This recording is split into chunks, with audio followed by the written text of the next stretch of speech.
What are we?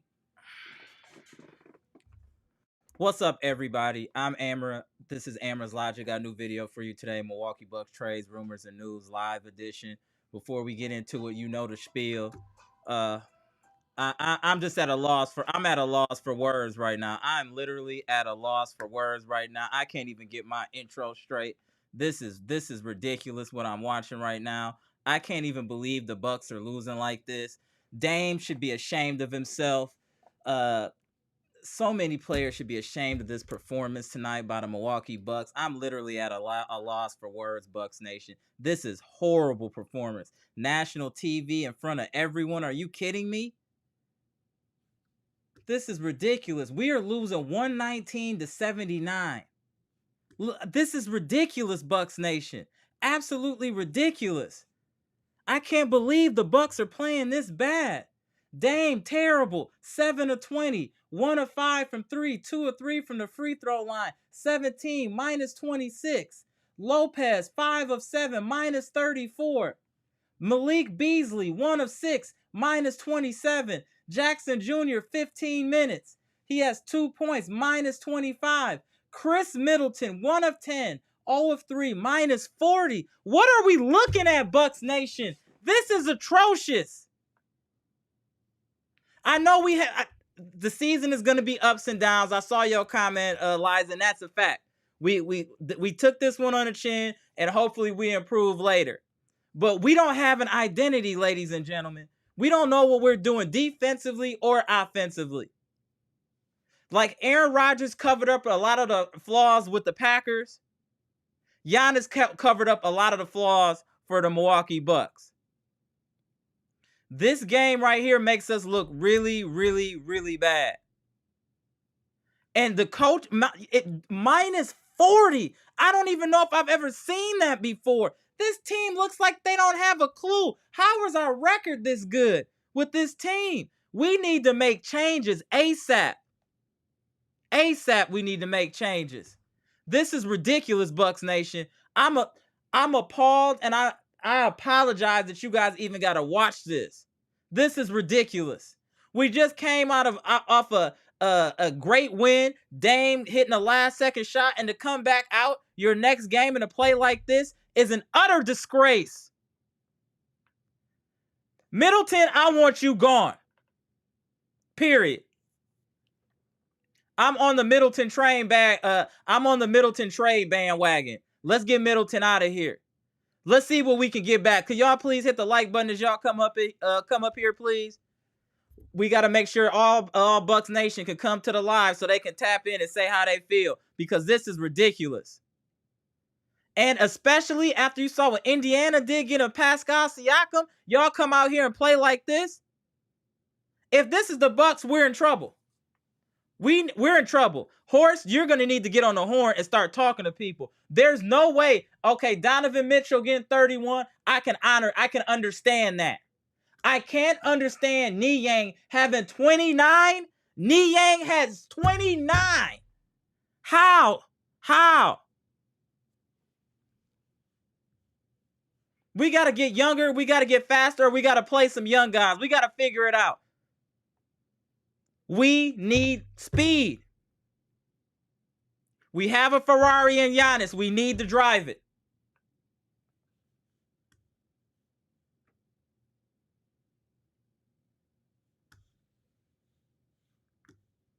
How did he bail Dame out? Hold on, let me get to this comment. Here we go with the Dame stuff already. Jesus. Let me put the link in the chat so y'all can join. This dude Niang got 29 points is just insane. I can't even believe that happened. I'm so discombobulated today. I apologize, y'all. I couldn't get my intro right. Nothing. I couldn't believe that we laid an egg like this. Eliza. So Eliza, what you're saying is, let's put this in there. Eliza, so what you're saying is that you would rather have Middleton than Dame, is what you're saying. If that's what you're saying, let me know in the comment section. So you said, come on out. Middleton has been on this team multiple years, right? How many times has he saved us this year? What up, Mr. Smith? I see you. Daniel, I see you. I'm gonna tap y'all in here. This is just absolute disgrace. There we go, Mr. Smith. Going on? What's What's going going on? on, Daniel? What's going on, Mr. Smith? What's I'm gonna run happening? and What's grab a happening? water. I'm gonna let y'all chop it up real quick. I'll be right back. What's going on, What's up, Daniel? Rich? How you doing, big man? Man, I know you're not happy with what happened, man. Well, I'll tell you what. Let me start off with the good vibes, right? I wasn't here last time.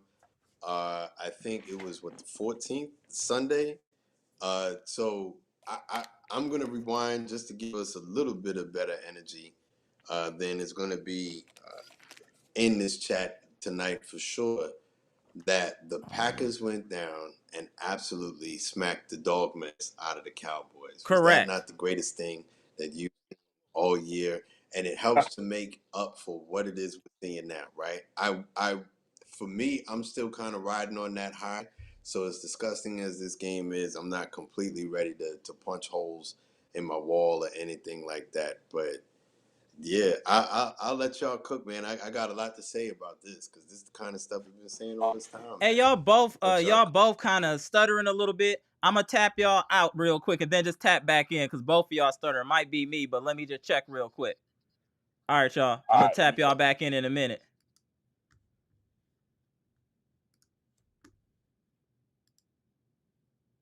All right.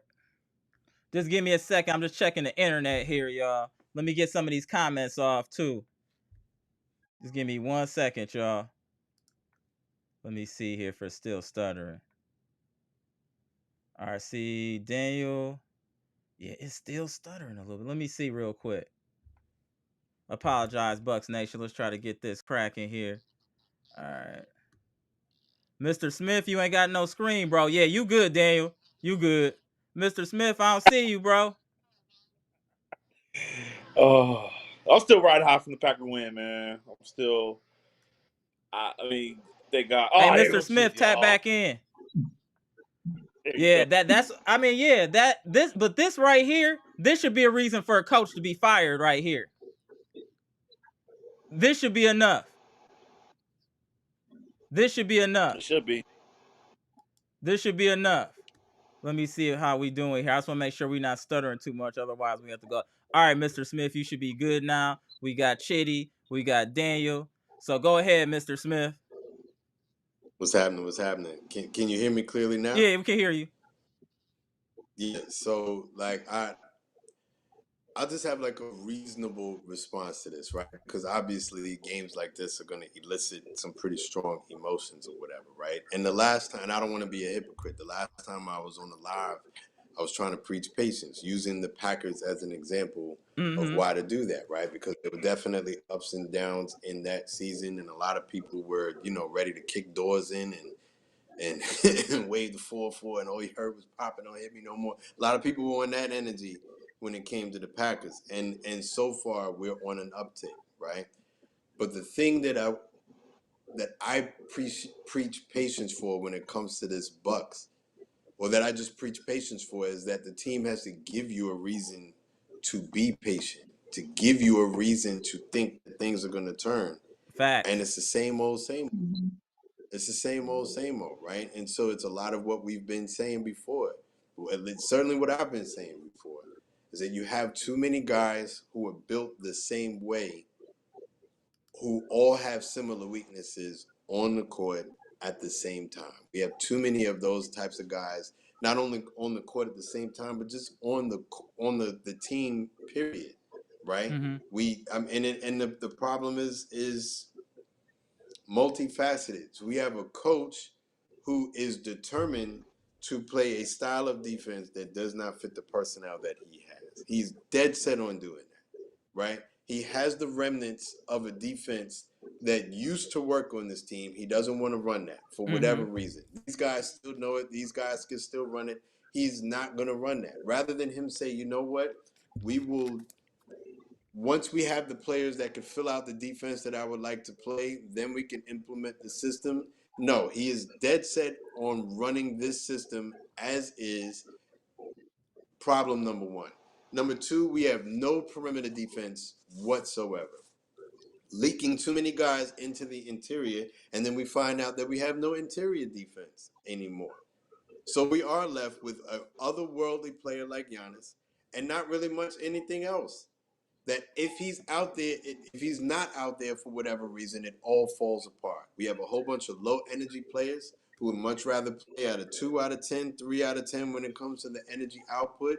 We're very reactive. We don't punch anybody in the face first. We always get punched in the face first, and then we have to react. The scouting report is out on us. Teams are going to run right at us. No one's afraid of us anymore. And right now We're we have being a whole bunch exposed. of guys who their best effort is fourth quarter. That's when they play with a sense of urgency. That's when they play with noteworthy, effective play. Outside of that, we're treading water. And on our best games. In our worst games, we're getting blown out. And that's what it looks like all the time. And it's not changing. And at this point, everyone but Giannis and Dame should be considered expendable. No, I And agree the only with that. reason I say Dame is because we just got him. Right. We just got him. So it doesn't make sense. Everyone else, expendable. Khris I'm Middleton gonna get it. and I love Khris saying that. I'm gonna get it, Florida. You breaking up a little bit, Mr. Smith, but let me see what Chitty. Let the Chitty talk to me. I'm gonna see if it clears itself up real quick. Go ahead, Chitty. Yeah. Yeah, yeah. You see, Milwaukee Bucks. If we're not careful, our playoff season is going to be like the Dallas Cowboys. If we're not careful, like it's tilting towards that part, and it has to be that. I'm pretty sure John Hoss will lose his job. Every other person from the front office to the players will lose their jobs. No, I agree. We're playing. That's terrible. what it is. And I've been complaining about this. This is 50. We played 50%. We've played half of the season already. And there are no changes. We can't point to one single thing that we've worked on and say, oh, we've improved in this part and we're doing consistently, perfectly well. Nothing. Brook is still a liability. He still stays in the paint, and any player, any point guard can drop shot on him. Any point guard. And I have a Middleton who has the most ridiculous turnovers ever recorded by a player of his status. He has played in 3 All-Star games, 2 to 3 All-Star games, right? And you would think a player with that kind of accolade will never be conceding this kind of turnovers. You would actually think been doing that his whole career. Rookies don't even concede such turnovers. Rookies, I'm talking about rookies like Wembanyama, Chet Holmgren, and the Miami Heat player. They don't have this kind of turnovers that Middleton has. It's a problem. It's Pat Connaughton. You've been playing with Giannis for the longest, 3 to 4 years now, and still you've not improved in your game. Why should this still be on this team? You see, there is something that is happening in the Milwaukee Bucks, and the result is what we are seeing now. A lot of sentiments going around. When you're supposed to put your foot down and trade players, you get very sentimental. It cost us the 2022 playoffs series. It cost us last year playoffs because we were sentimental about players like Griffin. In 2022, Griffin was part of the people that lost that Celtics series for us. But we left him because of sentiment. Last season also, it cost another playoff. In fact, just disastrous playoff. Let's stick to right now, though, Chitty. I feel you, but let's stick to right now, Chitty. I feel you, Chitty, but let's stick to right now. The reason why I'm thinking about the reason why I'm talking about sentiment is because of players like Patterson on our team. We gotta make don't some need to play a white boy. If we need to play a white boy, I agree with you, Chitty. White boys to play. No, I agree with you, Chitty. Let me let Daniel chip in though here. He's been waiting. So go ahead, Daniel. Go ahead, Daniel. All right. Yeah, it's. I mean, hey, hold on one second, Daniel. This is really. I might have to restart this stream because it's really lagging. It feel like here. Y'all, let me know in the chat. Is it lagging on y'all end? Because I think I need to restart the live. Let me just see real quick because everybody, it might be me that need to reboot because everybody look a little light right now. Hold on 1 second. Let me see real quick. Hey, chat, is there a lot of lag? If so, I'm about to restart the It is on live. Let me see. It is on my end for sure. It is on your end? All right, hey, yo, I'm going to restart the live. Let's try to do this right. Hold on 1 second. All right, do like All 10 right. minutes. Yeah, like 5 minutes. Yep. All right, y'all. Hey, everybody, give me 5. Wait, they're saying no? We're gonna restart the live. All right. See now. Let me see. Chitty, can you hear me?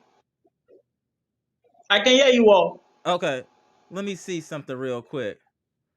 All right. Hey, Daniel or Mr. Smith, tap back in real quick. I just want to see if it's better now. Just tap back in real quick. Otherwise, I'm gonna restart it. One of y'all, Daniel or Mr. Smith. I just want to see because now it look good. I just want to see what happened here. Otherwise, I'm gonna restart it. Let me see. Let me get one of them to tap back in. Let me just do this for now and see. All right, Chitty. Let's see. Hey, Mr. Smith or Daniel, tap back in once. I want to see if it's any better now. All right, so Chitty, this is what I'm gonna say. We're gonna see if it rock out for a minute. Otherwise, I'll restart it. I was supposed to start it at 9 anyway. But I think this team in general looks old, slow. We don't play our young guys. We don't have any type of identity offensively or defensively. And like I said, we need to play at a more up-paced tempo, as you have said also in the past. And I think it's glaringly evident that Griffin is not coaching this team. It's glaringly obvious that he's not coaching his team well. So instead of let's talk about what happened, what do we need to do to change? What do we need to do to change? The first thing we need to do is to trade some of the core players we have currently. Okay. Hold on 1 second, Chitty. Mr. Smith, just say a few words. I just want to see how bad it is real quick. Can you hear me clearly now? Yeah. Okay, you good. All right, go ahead, Chitty. Then I'm going to have Mr. Smith tap in. Go ahead. So the solution to the problem is to trade some of the core players we have currently. Because we cannot say that we're trying to build a championship caliber team when we have same players who will try them in the playoffs and they'll be disappointing. So players like Middleton has to go. Players like Brook Lopez has to go. And also players like Pat Connaughton has to leave. He has to be traded. He will be a better fit for other teams. You have 29 other NBA teams that will want players like this. And we know what we're looking for. If we see anything that is going to give us what we're looking for, we'll go for it. Now we understand the problem. Okay, Mr. Smith, how you feel? What do you think we need to change? Let's look at this. Let's not look at this. This game is bad, but we've been playing like this for a minute. What do we? Let's focus, Bucks Nation. Let's not harp on this game. We've had a few stinkers this year. What do we need to do moving forward to change to get this team in the right spot? That's what I want to talk about, Mr. Smith. What do we need to change? I do think personnel change though. At this point, and I'm trying to take the reasoned approach. Like I said, I was the one I was preaching patience, but patience comes, like I said, when you start to see things that are actually changing for the better. We have too many guys who are low energy output. Too many guys of the same type on the court at the same time. So when I would say things like, look, we need to get Beasley out of the starting lineup, no, there were people who would take something like that and say, as if I was saying that Beasley is the sole problem on this team. No, what I'm saying is you have two players like that on the court at this, three really now at this point, with Khris Middleton, Malik Beasley, and Damian Lillard all on the court at the same time. Who's the easiest person to put on the bench? Because what we lack right now is balance. So I'll put it that way. I don't even care at this point who goes to the bench. What I do know is that you can't have them on the court at the same time because they all have the same problem. Teams are running right at us. We have no perimeter defense. And then you're back stuck there with Brook, who's lost the step. He's lost the step and he cannot play within this defense. Yeah, I agree with that, Mr. Smith, but we also, in Brook's defense, we're not using him at what he's even good at. We should be taking advantage of him in the post, especially in the game without Giannis. Griffin, you're half moron, half idiot. That's problem number two. So problem number two is that defensively, we don't utilize Brook in the right way. Offensively, we don't utilize Brook in the right way. So I get that you want to have Brook out on the perimeter if Giannis is in the game because you want to clear the lanes to allow him to drive. That's the whole point of having a court full of shooters, that you open up the lanes for him to drive, right? But Giannis wasn't in this game, and it wasn't until 8 minutes and 38 seconds to go in the third quarter that I actually saw Brook making a concentrated effort to get in the post, right? We don't even have him post up and throw him the ball like we do Bobby Portis. Brook just stays out on the perimeter. What's the point in that? Then that's coaching. Why are you not getting your guys in the post without a Giannis? Why don't we have an interior presence? But part of that is because Brook at this point is just big for nothing. He's big and soft. He's big and soft. Actually, Mr. Smith, Brook cannot create shot for himself. He cannot run through the paint. He cannot. Brook, but that's what we're as I would saying, though, say, Chitty. is That's a not his system game. kind of player. Post him, though. That's my the point. That's what we're why you saying, post Chitty. him.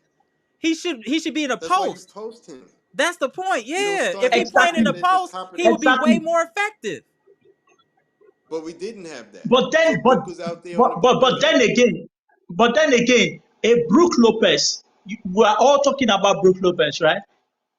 Mhm. Does he have the winning mentality?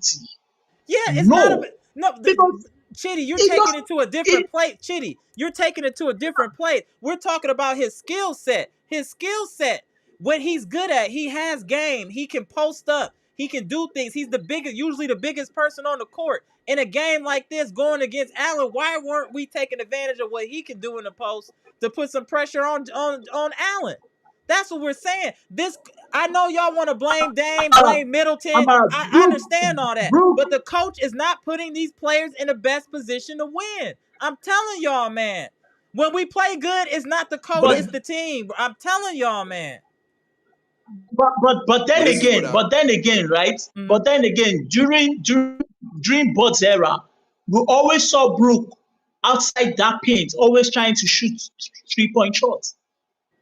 A 7'1" guy, always outside the paint. Like, this is the reason why they've always been building wall, and they've been successful in building the wall against Giannis. Because how can Giannis be playing with Brook and you build a wall against Giannis and you'll be able to hold down Giannis? If Brook is a 7'1" guy, once Giannis is driving into the paint, you should drive alongside with Giannis. That wall will not stand. So that if Giannis needs to make a pass or a what do you call it, pick and roll, P&R, he can do it to you, Brook, because you are in the paint with him. As he's driving, you're driving with him. But then again, you're Brook still will stay circling outside. back to the same point, though, Chitty. Is that the coach that will tell I'm a not player saying the what to players do? aren't responsible, Bucks Nation. I'm not saying that. I know we played bad, but we're also not put in the best positions to be effective for the personnel that we have, which is why we got to make some moves. If Griffin is going to continue to be our coach and we're looking forward to win, we're going to have to make huge personnel changes. Huge personnel changes at this point. I think that the players that we have still have value, right? Mm. But the way that they're being played and the fact that you're playing all these guys at the same time, some of these lineup decisions are terrible. The defensive scheme is terrible. The lack of defense just in general is terrible. The outlook of the team is terrible. You can't just shoot your problems away. You can't. Right. You can't have all those on the court at the same time. You can't. You can't do it, right? So do I think that Brook still has value? Yes, but you have to play him in certain situations. Khris Middleton is fast getting to that point, in my opinion. Bobby Portis definitely is getting to that point. This is what's hilarious to me when it comes to the coaching and the decisions that get made. But we lack perimeter defense, right? Correct. Bobby Portis is only a good defender when he plays out on the perimeter. But where do you find him more often than not because of the way that the team is configured right now? Is in the post. Because instead of going out and getting a true big man, they went out and got Robin Lopez, who's not a basketball player. He's a basketball character. He and Thanasis are like live action mascots on this team. We have guys who have no value on this team. So instead, Bobby Portis for another year is having to be a backup center. He's not a backup center. You have him playing in the post. He can't play in the post. Brook Lopez is getting to a point where he can't play in the post, and that's what he does.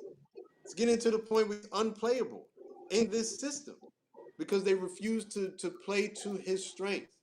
And instead of configuring your team to the personnel that you have, Correct. you are insisting on playing a system that does not fit the players that you have. You use that system when you can start to flesh out the roster more to your liking. In the meantime, you utilize the players that you have if you're going to play them. Because the reality is, and we can all get in here and start talking about, well, we need to trade this player and trade that player. You need other teams to play ball. And if you can't move players, then you're stuck with what you have. So if you're going to keep these guys, then you better learn how to use them. Right now, more and more, and it's really becoming frustrating, the Brook Lopez contract is starting to be an albatross to us. I was saying it from the jump street with this dude. No one is going to want to take that. It's not that they're not going to want Brook Lopez. There's another team that's going to want him if we wanted to trade him, but maybe not at that money. That's a problem. So he went out, and props to him. He and his agent negotiated a tough deal. They went out and had maybe the best defensive year that I've ever seen him, and he struck while the iron was hot. He got all that money where he could ride Space Mountain as much as he wants for the rest of his life, right? Space And they Mountain. went out and got money. I don't blame him. I blame the people who Bless you, sir. paid him, because you don't. Thank you. And I saw this on another podcast, and it was brilliant as far as the economics of the sport, unfortunately. And this is something that players will never agree with, but that's not how you run a team. You don't pay players for what they've done. You pay players for what they're going to He got a loyalty do paycheck for being there when they won a championship. He got a loyalty paycheck. That's what he got. This includes Middleton. This also includes Middleton. Oh, absolutely. Absolutely. Absolutely. Let me You let can't be B-Shaq paying get his Middleton take in. Hold on one second, $30 Chitty. Let me just He's B-Shaq not get his worth take it. in. I agree with you. B-Shaq, go ahead. Give us your take, sir. Amara, give What's me up, some B-Shaq? parameters, man. Give me some limits right now. Go ahead. No, just go ahead. You straight, man. I came on here wild. I couldn't do my intro. I was so discombobulated. I'm just like, let's just talk. Go ahead, B-Shaq. The first thing I noticed tonight was how disoriented the team was.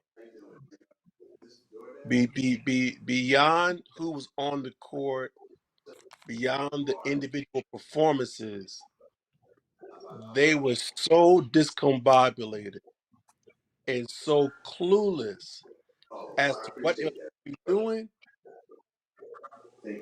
That's coaching. That's coaching. Right, and I just want to piggyback 1 second off of that, B-Shaq. Again, we're not blamed. We know that some of the players are older. Some players might have lost a step, and we understand that. But what we're saying is, at the source of the helm is the coach.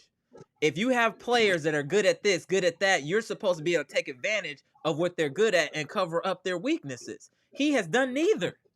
Go ahead, B-Shaq. I just wanted to chime in with that. Go ahead, B-Shaq. My bad, man. The Bucks have played several times against teams that were without their better players. Remember the Chicago Bulls, how well they played against the Bucks without their two top players? Right. Yeah, without Levine and DeRozan, yeah. Yeah, the other night when they took the Celtics starting five out of the game, didn't start the second quarter, I saw that second unit, and that may have been the second, that may have been the third unit. They were actually balling. Mm-hmm. They were organized. They knew how to cut. They played with a general basketball IQ. That's the other thing. It seems as if we don't play with any basketball intelligence. We lose concept of spacing. Basketball, you have to have spacing. Mm-hmm. Correct. You have to know instinctively as an offensive player, how to move, go to the other side, give your man room. And We're seeing people trying to pass the ball, jumping off their feet in crowds. We're seeing Middleton dribble right into. I want Middleton banned from doing any facilitating. Let's get them likes up, Bucks Nation. I know it was a tough night tonight, but let's support Bucks Nation, y'all, and let's get other fans up in here to support the cause. So let's get them likes up, y'all. Appreciate it. Go ahead, B. Now, Shaq. talk about Lopez. You needed Lopez to play down low tonight because you don't have Giannis. You have to have offensive balance. You have to have inside, outside offensive balance. And here's another problem. Lopez never needs to get the ball in the mid post. He needs to get the ball deep down low. Right, yeah. No one can stop him. No Why does he like Shaq status, where Shaq would be at? I mean, like 2-3 feet away from the basket and just turn around and do what you do. Yeah, and he should. I hate this. Is what I hate. This is one of the plays I hate most with the Bucks. Brooks gets the ball. Brooks gets the ball with like 10 seconds to go on the shot clock. He won't give it up to anybody else. He starts to create and think he's Dirk Nowitzki, shooting these one footers. Yes, fadeaways. Yes, he's wild. He needs to give the ball up and stop trying to create. He is not a creator. And so it's just boneheaded. It's boneheaded basketball plays. It's like where are smart players? Where are the intelligent players? It's like we lost all our basketball IQ from this once we got this coach. We don't, and I'm telling y'all, ain't nobody falling off this much from one year to the other. I'm telling y'all that right now. There's no way you're falling off that much. It's a system. Sometimes whatever the system is can either help you or hurt you. Currently, the lack of system we have is hurting this team. We got this record, and some people might say we got a cupcake schedule. That's cool, but you still got to win games. But I've never seen us really look like a true unit yet, like we really had an identity yet, and we still don't. We're just winning games. It's like pickup basketball. You hold, dude. You hold. It's what are we doing? And I but Amara, Amara, you forgotten something, right? You forgotten something, right? The fact that we still have board system, right? And we had Middleton in that board system from 2022 after we won the championship, and he still did not look great in it. We still had him last season. So the truth is, the players themselves don't fit in a systemic kind of coaching. And they don't fit in a systematic kind of coaching. So it means they need to be traded. And the only reason why players like that will be lackadaisical in behavior, no, it's the truth, Amara. The only reason why a Khris Middleton and a Brook will be lackadaisical, and even Pat Connaughton will be lackadaisical in behavior when it comes to game time, is because they've gotten what they want. They are champions now.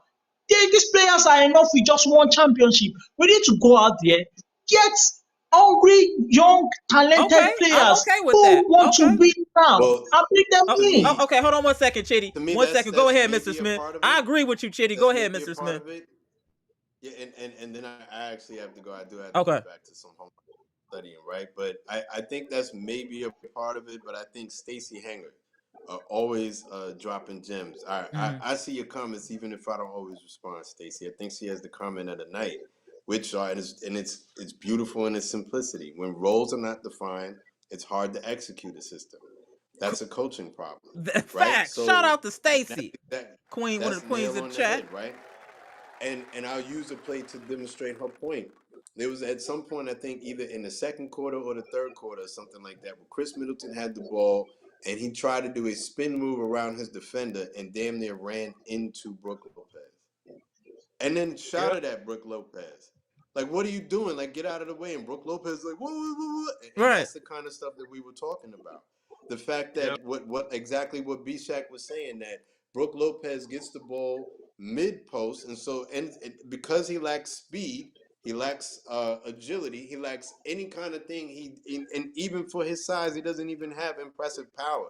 He's going to be the strongest guy on the court because he's the biggest guy on the court, right?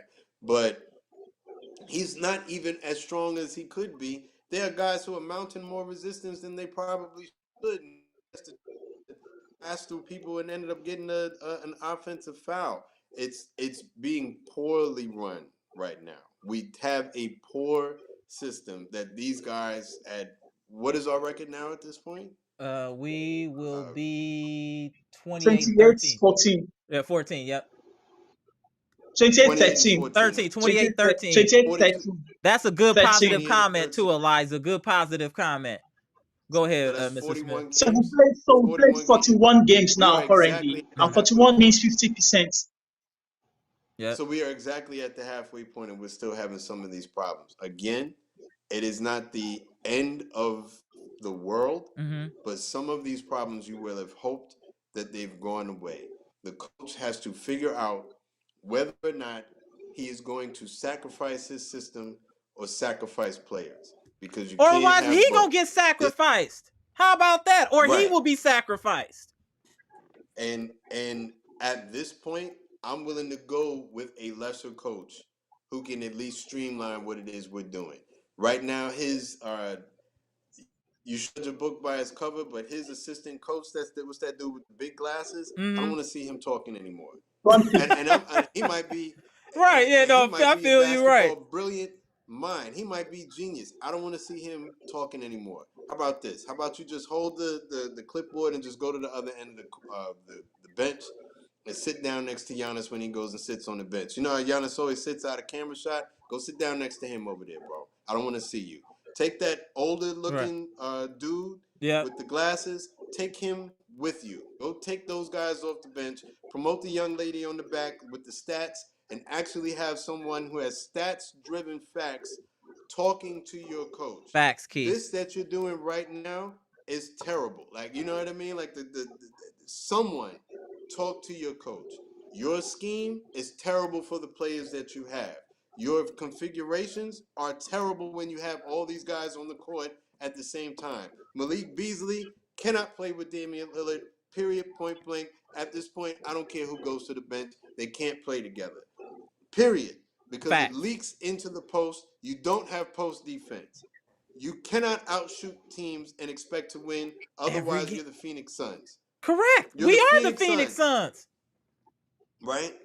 This configuration of basketball, we just lost 4 out of 5 games against the Pacers, and they got better. Yeah, and definitely. They got better.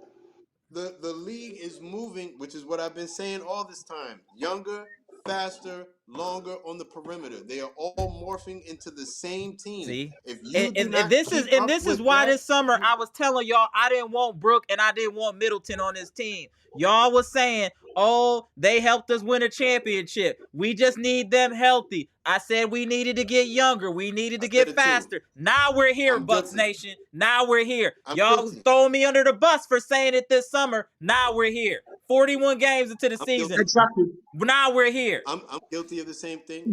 We need to trade them. I'm guilty, but at this point, what value can you get from these players? Get what you can out of them if they're going to be on this team, or move them on. But this team as is, appreciate the $1 super chat, Curtis. Appreciate as is not working. Not with this. And I'm tired of looking up at the scoreline and seeing us down by 20 with 3 minutes into the game. Yeah, 3 minutes into the game. We had 2 points most of the first quarter. Go ahead, B-Shaq, and just let us know when you got to tap out too. You got to go, Mr. Smith? I know you got. Okay. I got to go. All right, if you can tap back in, tap back in. Let me swap the screens real quick. Let me add B-Shaq here. All right, B-Shaq, I'm going to switch you around here. Give me a second. Okay. There we go.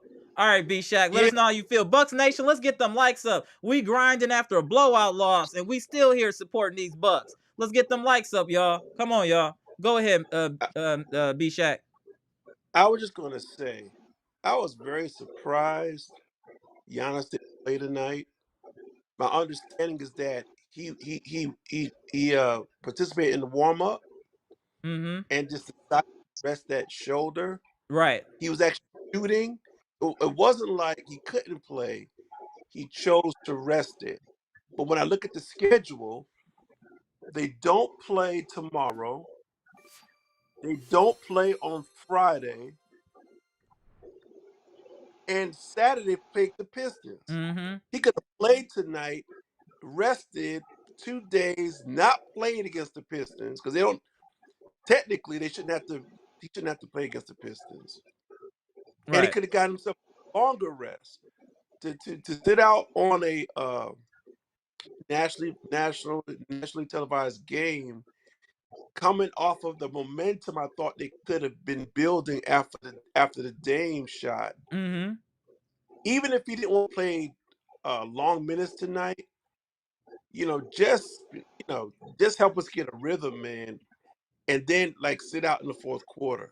So I kind of wish, because obviously they weren't prepared to play without him At all. They just weren't. They just weren't.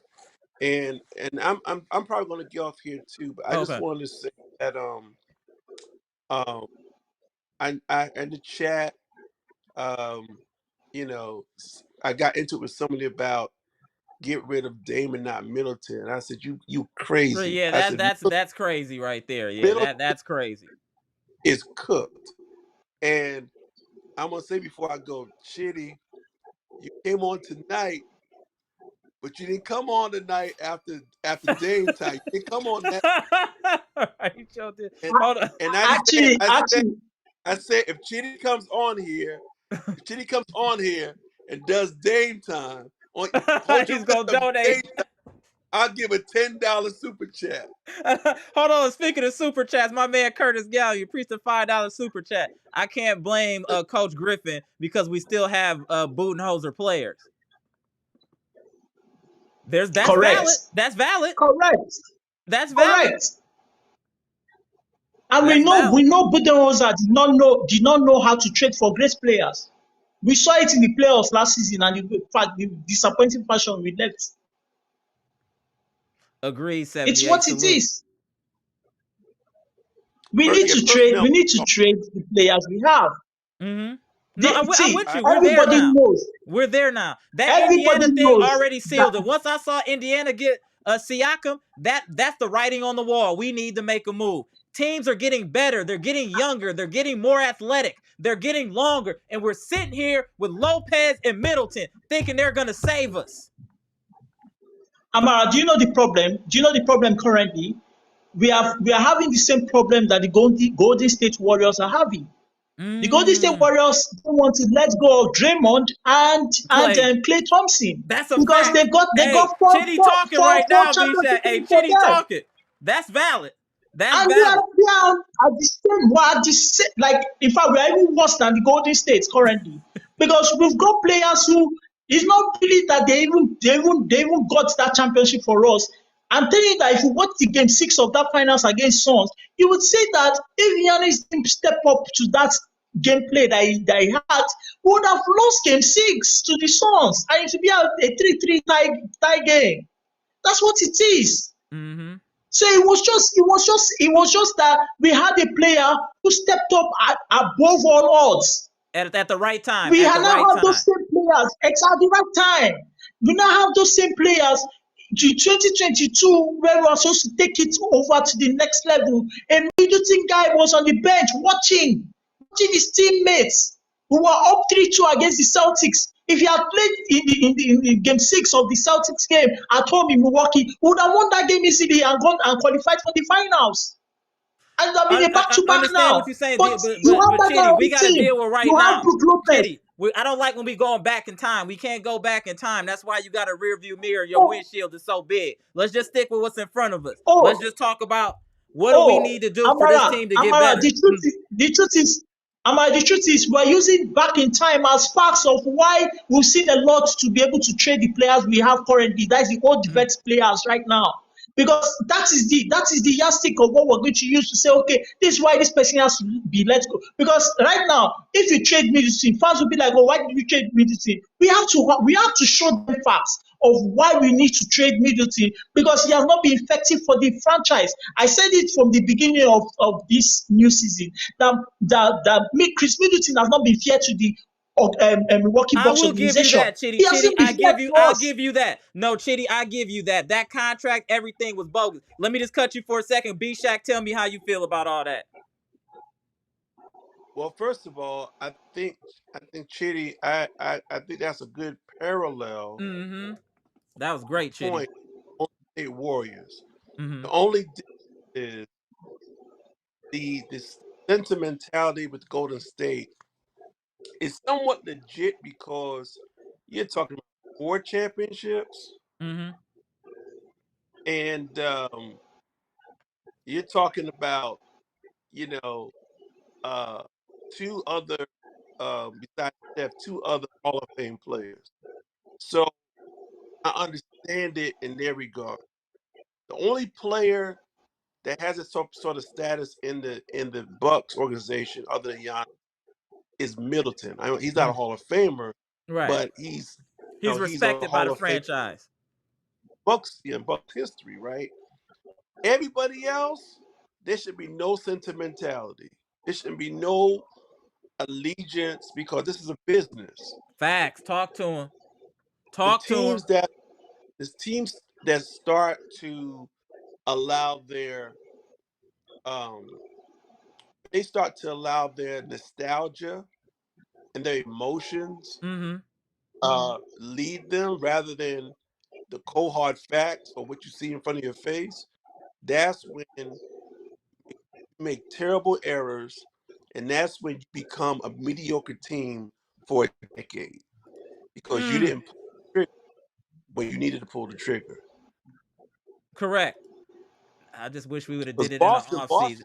Sentimental value is what was happening in the off season. That's what was happening. I was like, we shouldn't re-sign Middleton for more than 20 mil. Yep. And Boston's changed their whole team around Jalen Brown and Jason Tatum. The whole team has changed around that core. Mm-hmm. And so people like Pat, Brooke, and Bobby. I don't know what's going on with Bobby, man. Bobby is so up and down. Yep. You can't really count on him. But I think it's time for us at the trade deadline to say, you know something, we need to go all in on a player, an impact player that can move the needle. They can move the needle. Can move the needle. We need to, and I don't think PJ Tucker is the answer. Nope. Simply because, I mean, he's aged in the last 3 years, and he's useless on offense. Useless. Yep. Literally useless. So, all right, fellas. You guys have a good night. All right. Shout out. Hold on, man. Let's give respect to the legend real quick. B Shack, we appreciate you tapping in, sir. Thank you. If you get a chance, feel free to tap back in. Let me and Chitty gonna get into it. All right, B Shack, salute. Appreciate you tapping in, sir. All right, you guys have a good night. All right, you too. All right, let me get this super chat, Chitty. And then I'm going to get into let you get a couple comments off, and then I'm going to get into the comment section here. Hoy Street E, appreciate the $5 super chat. Get her bigger, wing defender, start Crowder, bench Beasley, and Khris. There we go. So, hold on, I got to plug in this power. So, Chitty, tell us, bro. Yeah. So this is the full gist now. I still think that we're making a mistake by still leaving Khris Middleton on the Bucks team. Now it starts with setting the tone. If you're saying you're going for another championship run, you should set the tone as high as possible. Now you did set the tone a bit high with the Dame Drew trade, which is nice. But we still have some missing piece in this team. We discovered that Middleton has not been the same since the 2021 championship, meaning he has become like a lackadaisical. We gave him time to be able to recover from injury. He hasn't recovered from injury. We're still paying you very fine, close to $30-something million per year. So the truth is, we cannot have you on the team because it's too much cost for us to maintain you on our team. Middleton has to go. Brooke has to go. And we'll get better players. And we can save more money for the franchise because we cannot be paying these players such huge amount of money. And when it comes to game time, we're supposed to see the results of what we're paying you guys. We are not seeing it. Like trashy results like today. This is one too many that's happened this season in just a 41 game sample size or 50% of the season already. This is not something one second, that Chidi. we should keep on. One second, Yes. Chidi. 78. This is a great comment. The Bucks laughing with their ops after the game. This reminds me of us last year getting cooked by the Cavs and Giannis eating wings. I just don't think we have no passion. That's a great point. We're just not showing no passion. It's like we don't care, like you were saying, Chitty. Everybody's just cool with what's going on. There's no anger. I would be throwing Gatorade bottles, all types of stuff. Hey, 78, if you're around, tap in, bro. Go ahead, Chitty. This is what we're talking about. The culture in the Milwaukee Bucks has to change, right. And that culture will not change if there are no sanctions, if there are no great moves that would shake the organization. That it starts with Middleton. If Middleton in 2022, Middleton was in street clothes while your team was getting broken and everything, and you were on street clothes and you were laughing. That's the culture that we did set till this point. That's the result of it. If we don't trade a guy like that, we cannot have aspiration for championship because we're not setting any tone in the organization. Once Middleton leaves, I can tell you once we trade Middleton, every other player will sit up. Any player who doesn't have to sit up will know that whatever their position on the Milwaukee Bucks franchise is not secured. Because if they can trade Middleton who has been there for 8 to 10 years, anybody can be traded. And everybody will be forced to sit up and prove their game. I don't understand how a Bobby Portis, every season, he's declining. That doesn't show that the culture truly works. It doesn't show. How can you have your star player, your franchise player, always improving every season? And every other player the role players who are supposed to fall in line are declining. It means there's a problem. Right. Last playoffs, Giannis kept on talking to these guys. He said, Drew and Bobby, I'm gonna cut you hold the ball first. Chitty. Let me get that because there's plenty of people that's calling in right now. So 1 second, Chitty. Go ahead, Kel. But before we get started, we got my man on here. We got the Bahamas tapping in. Gibson, I know this is gonna be hard, but can you please talk to the people real quick? We need the battle cry. I think I got off the call back. I still disappointed. I got off the call back. I get off the call back. Wow. Okay. Oh man. All right, bro. I feel you. All right, I got you. I think I good right now. I get off the call back and all right, cool off back in. Tap back in. Damn, man. We done got my man Gibson can't even say the battle cry. Wow. Wow. What up, Hey, what up, Pronte? What up, Kel? Kel, go ahead. What's Tell good, us how man? you How y'all feel. doing? What up? Man, only thing I can say is, man, it was. I guess, man, it was karma, man. Reaping what you sow. We sat up there and waxed Boston like that, and it was just time to pay the piper, I guess. I guess you could look at it like, I guess that's a way to spin it. That's a way to spin it. That's definitely a way to spin it. But I was listening to y'all talk about, I was listening to Chitty and Mr. Smith and B-Shack talk about, you know what I'm saying, the roster and, you know, like Adrian Griffin using what he got and everything like that. And pretty much, man, from a core standpoint, we locked in. We locked in. Like, I don't see how we could trade Middleton and Brook. I'm not saying how we could without like throwing in some young guys or either draft picks with them for another team to take them. Mm-hmm. And we don't really got no draft picks to throw in. We don't need to throw in no young guys because we need all the young guys we can get. Period. So so we pretty much locked in. That leaves your only two trade chips that you got is Bobby and Pat. I feel you. Hoist Street E, appreciate like the 199 super chat. Nobody wants Khris. Can't trade an injury-prone guy. I think we can cancel this contract. We can't cancel this contract. There should be a way. There should be a way. You can't be holding the organization back. I feel you. I feel you, bro. But we should have never signed him. We got him now, so we got to have a coach that can at least make them play better. We got to understand these players haven't fallen off this much. Dame hasn't fallen off this much. Brook hasn't fallen off. Even Middleton. It's the way they're being utilized that's wrong. That's the real problem. The way they're being utilized is wrong. Brook is just as slow this year as he was last year, but he was way more dominant because of the way that the defense was schemed. Also having a point of attack defender made everything a lot easier. Now Brook, with his lack of mobility, he's having people come in from all angles to the lane. What he can only do so much. Even when Giannis is there, they can't. They run in here, run in there. So and so is running past so and so. It's atrocious in general. Somebody said in the chat, I think we need to take this in consideration. We might need to get rid of the coach first before we start to get players. Because if we get players and the coach can't coach them, what's the point? That was me. Amara, if we that was you, Prate? okay, salute, Prate. Salute. Amara, the coach first. Go you gotta ahead, get rid Chitty, of the coach first. Why would you make a change? Go ahead, Prate. Why would you get rid of players and then change the coach? That's what we just did. We got Dame and changed the coach. You know, Dame probably would fit better in the Buddha system than this system. That's that now. In hindsight, that makes sense. True. I would agree with that. He probably would fit better under Griffin's system than even Boston's system.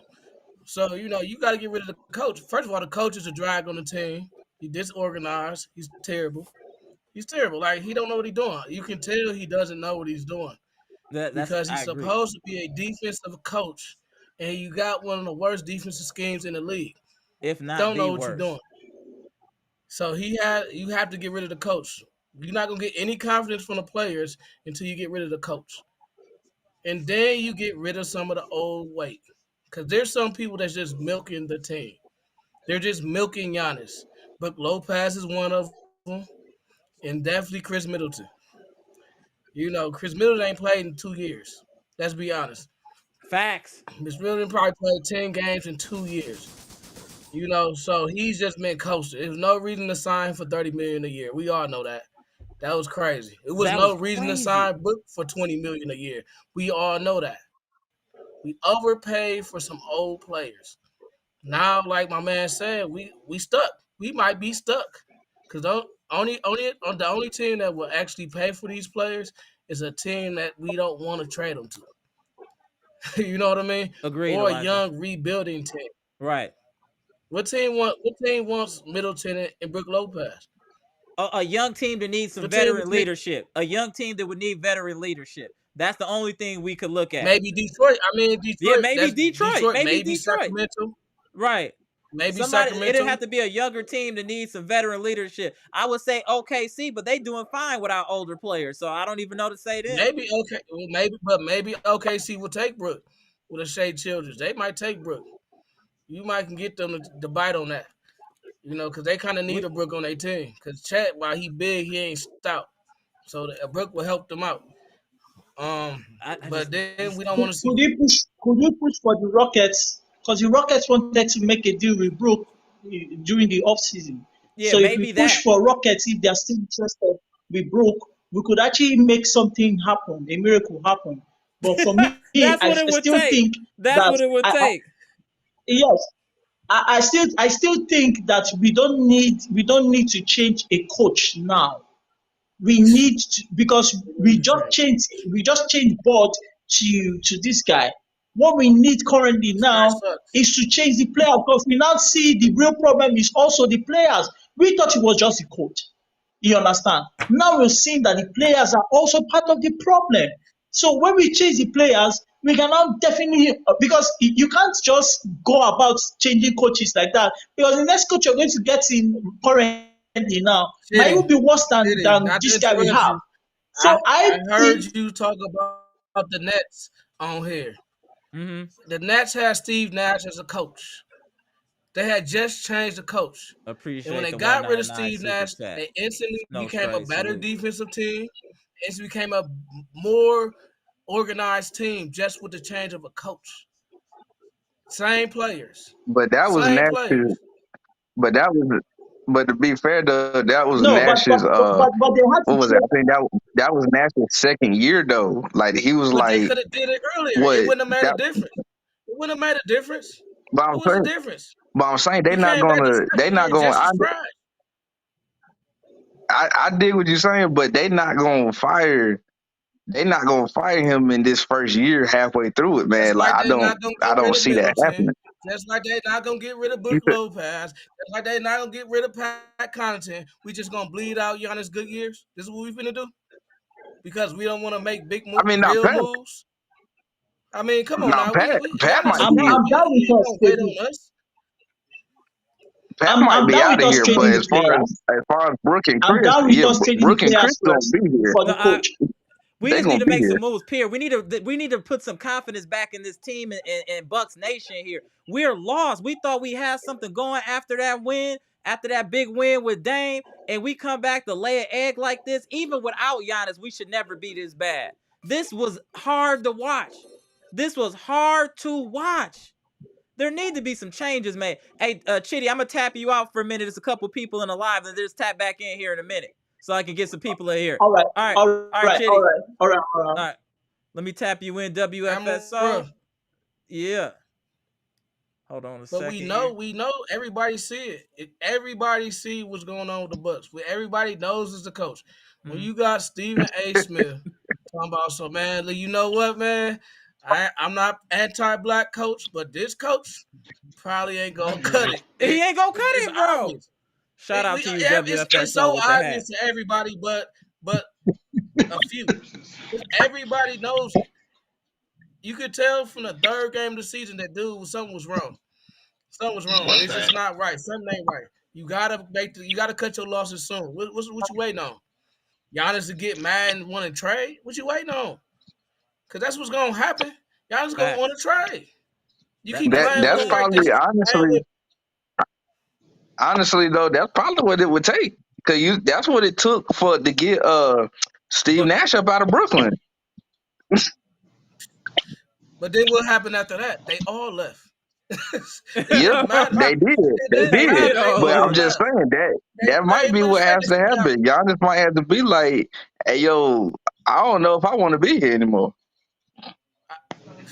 I agree. No, that's a fact. It's obvious to everybody that this is failing. The Adrian Griffin experiment is failing. Everybody knows it. That's the first person that needs to go. It's Adrian Griffin. We're 41 games in the season, Bucks Nation. We've seen all we need to see from Griffin. How much time are we gonna give him? We keep making excuses. My bad, Am. But my question to my man, I asked you the same question I asked Am, Gibson, and Daniel. If they fire Adrian Griffin, who's stepping up in that spot? Because as it stands right now, is Joe Prunty. Hey, my point is, I hear you. But even when Joe Prunty, he was there doing Budenholzer. The defense wasn't the worst defense in the league ever. Not one time. I bet you under Joe Prunty, they won't be 28th, 29th, giving up 150 points a game. Because that's the problem. They giving up like 140, 130 points a game almost. Easily. You got, what's his name? George Niang getting 30 on you?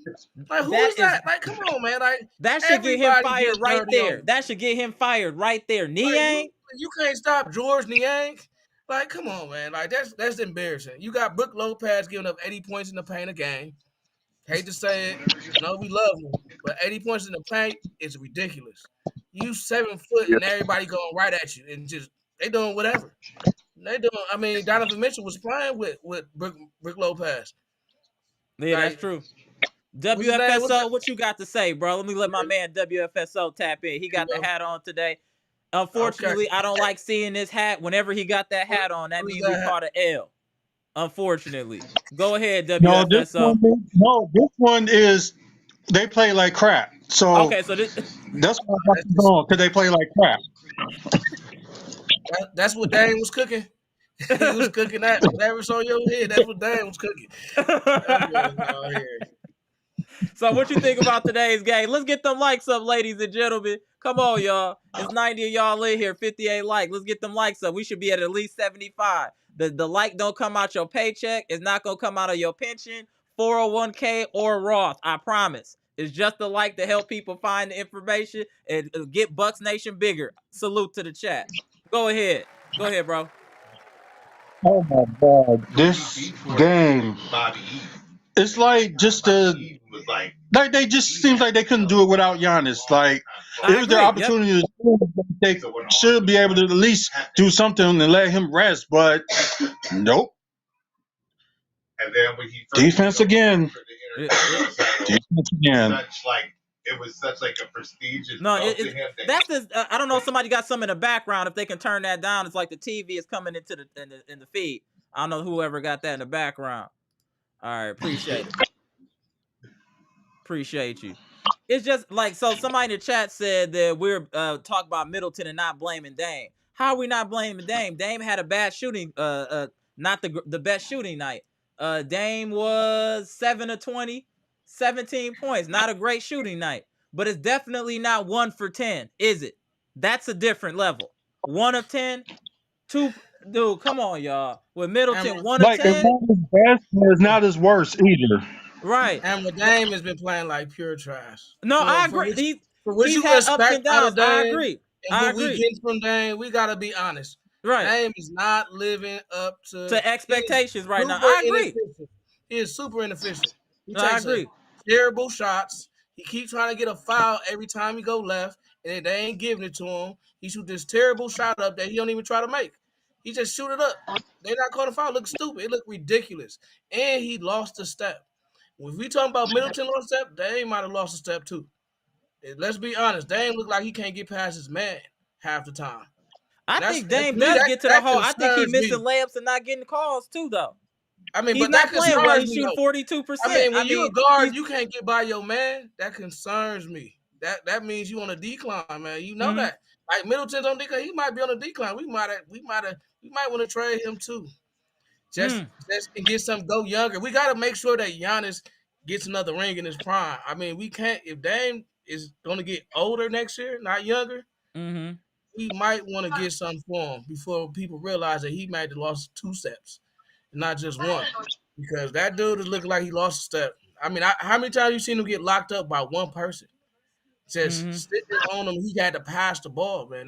That for us. Did Donovan Mitchell get locked up by one person? He like give me that. Walked right. Shout out to the new subscriber, Santango David. Appreciate you, bro. Go ahead. We just gotta be honest. We might have to. We have to look at somebody like Donovan Mitchell, because Giannis need a younger player to roll with him. I'm not mad at that. So what you talking about is potentially doing a soft rebuild or reset. Yeah, soft reset. Yeah. Yeah, we might need a younger. We need a younger star, because I don't think Dame might be a little old. He's looking like he is older. He's 33 or something like that. He is signs of what Middleton is showing a little bit. You know, Middleton bigger. He got knee surgery, but let Dame get a knee surgery. It's over for him. I'm gonna tell you right now, because he already lost a step. So if we can get him for like a Mitchell, we might be better off in the future. No strays. ENT, appreciate the 199 super chat. Fans panicking in January with the second best record, second seed is hilarious. Because it's how we playing. It's how we playing. We just saw the Philadelphia 70s, the Philadelphia Eagles in the regular season in the NFL winning games, looking terrible, but still winning games. Was like 10-1, and the wheels finally came off because it was getting ready to happen all year. Then the wheels finally came off, and that's gonna be the road we're headed down if we don't address and make changes. We're just like the Eagles were playing, winning games, but it's not looking good, inconsistent, but just figuring out a way to win. That's exactly how we look. And if we don't figure it out, the wheels will completely come off. I guarantee you that. I guarantee And my question to all the people that are saying, man, yo, we got the second best record in the East, all this, blah, blah, blah, blah, blah. Can y'all really sit there with a straight face, look yourself in the mirror and acknowledge that, oh yeah, this team's fine. It's straight. Like, yeah, we get 120 points dropped on us a night. Like my man said, we get 70 points dropped on us in the paint every night that we play. But it's still good. It's still fine because we the number 2 seed in the East. We're a top 3-4 seed in the league. Can y'all really sit up there and say like that? Y'all don't see no problem with what you seen out the Bucks just because our record is 28-13, 28-14, whatever it is. Really? That's true. But I like think some somebody people mentioned in the look at chat the though, results. one thing that we can say that is positive, I'm gonna give it to you, WFSO, is Jay Crowder at least came back and looked good. That's a positive we can talk about. Jay Crowder coming back looked pretty good. He had 15 points, so that's a positive. I think if we do a soft reset, I do want to keep Crowder. Yeah. Go Yeah. ahead, WFSO. What was you saying, bro? No, I was saying I think those people that be looking at the record, they don't look at what's going on. They just happy with the results. Result. That's what That's I meant it, to right? say. Facts. The people who look at the record sound like Adrian Griffin at the press conference. Oh, we fought hard. We almost won. We came back. We played. We ain't Everybody lose great by player. 30. We ain't lose Everybody a by great 30. player. Everybody is not a great player. George's name ain't a great player. Like, get out of Facts. here, man. What are you talking about? You can say the same thing. We almost fought back and came back. You was down 40. The game for that, you down. The other game, you down 30. Yeah, What you talking hold on. about? He said that tonight. He said that we fought back tonight. No, And that was the last blowout. That's the That's last. last Oh, blowout. Oh, that's every blowout we come back. You say the same thing. I'm proud of the way my team fought back. Man, you got down 40 in the first quarter. Like, what are you talking about? It felt like the game was over in the second quarter. And you talking about we proud we fought back. But he said the same thing every press conference. Oh, that's a great player. That's a great player. We fought back. Like, no, come on, say that. Say that. Say that. We know something's wrong and we know you don't know how to fix it. That's what we do know. We know you don't know how to fix it because any coach that knew how to fix it wouldn't be saying the things you saying. Saying thank you. They Thank will you. be talking to the GM right now saying, man, we need to get this player up out of here. We shouldn't be saying, oh, this is a great player. He should be at the GM saying we need to get tougher. We need to do this. We need to do that. It shouldn't be Giannis saying it. It should be him saying it. Thank And that's you. the problem. He's not a leader. He's not a leader. I'm going to tell y'all off the bat. There's nothing I see in Adrian Griffin as a leader. Nothing I see in him as a leader. Period. I go to leadership training every year, learning all the body language and all that stuff. He has none of it. None He of looks it. intimidated. He looked like like he watching stars and he just enamored by all That's the what I players. said. Like, He just that's happy how to he be looked here. like. He in all of them. But that's Like, what I'm man, saying. no. He like to Griffin is like he got his first cold girlfriend. She can say anything, beat him. It don't matter. He just happy he got a cold girlfriend and just walk around. That's all he care about. The relationship is dysfunctional. She bleeding his account, but don't none of that matter because he got a cold one on his hand. So he just gonna stay in pocket and not rock the boat. That's what Griffin is. Verbatim, that's what he is. Ridiculous. Yeah, I agree. So you got to get rid of the coach. There's coaches out there that will turn this team around right away. Thank you. Just by changing the system, just by putting a system that works in place. We seen it all. We see it every year. We seen it this year right now. We watching certain teams come in with certain new coaches with certain systems. They instantly got better. That's true. We seeing it right now. Definitely in Houston, seeing it right now. Just better on the system. They defense top 5 already. They was last in the league last year. Mainly the same players. So that's all you need to know. And Dame needs to be around good defenders. He needs to be around more athletic players because it will help him out. It will hide him a little bit on defense, and it will make him that more explosive because now he can throw lobs. Now, he got players that's physical that can run up and down the court and help him run a little more. And he can create lanes for him. But, the team is not constructed. It's poorly constructed. We do need to do a soft rebuild, but we can do it though. We can do it. Somebody got to just do it because every player we got over the last 4 years was old. Correct. Every last one of them. We didn't get a younger player. Every time we signed somebody, they was like 33, 34, 35. We didn't sign a young player that was up and coming. And now it's starting to pay. Now we're starting to see the fruits of that. That's all we're saying. We're seeing the fruits of that right now. Now we got Giannis in his prime at 28. Then we got players that's 22. But then we got players that's 35. There's nobody else besides Beasley that's roughly Giannis' age. And then we got Pat Connaughton. which it don't even matter how old he is. It don't matter how old Clay Thompson is. Right. It just don't matter. But we got players that ain't ready. Like those, we like Beauchamp, we like Jackson, but they just ain't ready yet. Mm-hmm. And then we got Brook Lopez, who's done. I don't care what nobody say, but Lopez is done. And honestly, Bud brought his career back to life. So when we got him, he was done. That's He true. was They done. thought he was done. That's a was sitting fact. he was sitting on the end of the bench for like 3 seasons straight. So he was done. And Bud brought him back to life. And now he didn't got that bag. He done did what we seen plenty of players do. He knew it was contract season last year. He knew And he what played he was like doing. it. He played like it. And he played like he even did extra training. They was talking about it. And then he got that bag, and what'd he do? He went back to Brook from like 2 or 3 years ago. You know, maybe even lazier. Hold on 1 second. Hold on. Dre West, appreciate the $4.99 super chat. Salute, bro. Y'all not being genuine. Those new coaches came into a team with players that fit their system. I guess y'all don't see that. Elaborate on that in the comment section, Dre West. What you mean we don't see that? Nah, I get what my man right there was saying, because Adrian Griffin, he don't got players that fit his system. But the thing about being a good coach, if you're a good coach, you will adapt your system to the players that you have. Correct. But I will agree with that right there. He does not have the players to fit his system. He needs more guys like Andre Jackson Jr. and Khris Livingston and Marjon Beauchamp. He needs more guys like that to do what he want to do. And if they were, I'll say Andre Jackson Jr. I think he's pretty ready. He gets the most playing time out of all them young agree. boys. I think he can get some real tick. Yeah, but if the rest of them were more, prepared, more ready for that, then I think you would see, better perimeter defense out of them. But at the same time, Adrian Griffin got to get them boys some burn. Like, look at what Spoelstra do down there in Miami with all them boys out the G League and undrafted boys. Bro, coaching. Hey, I hear you.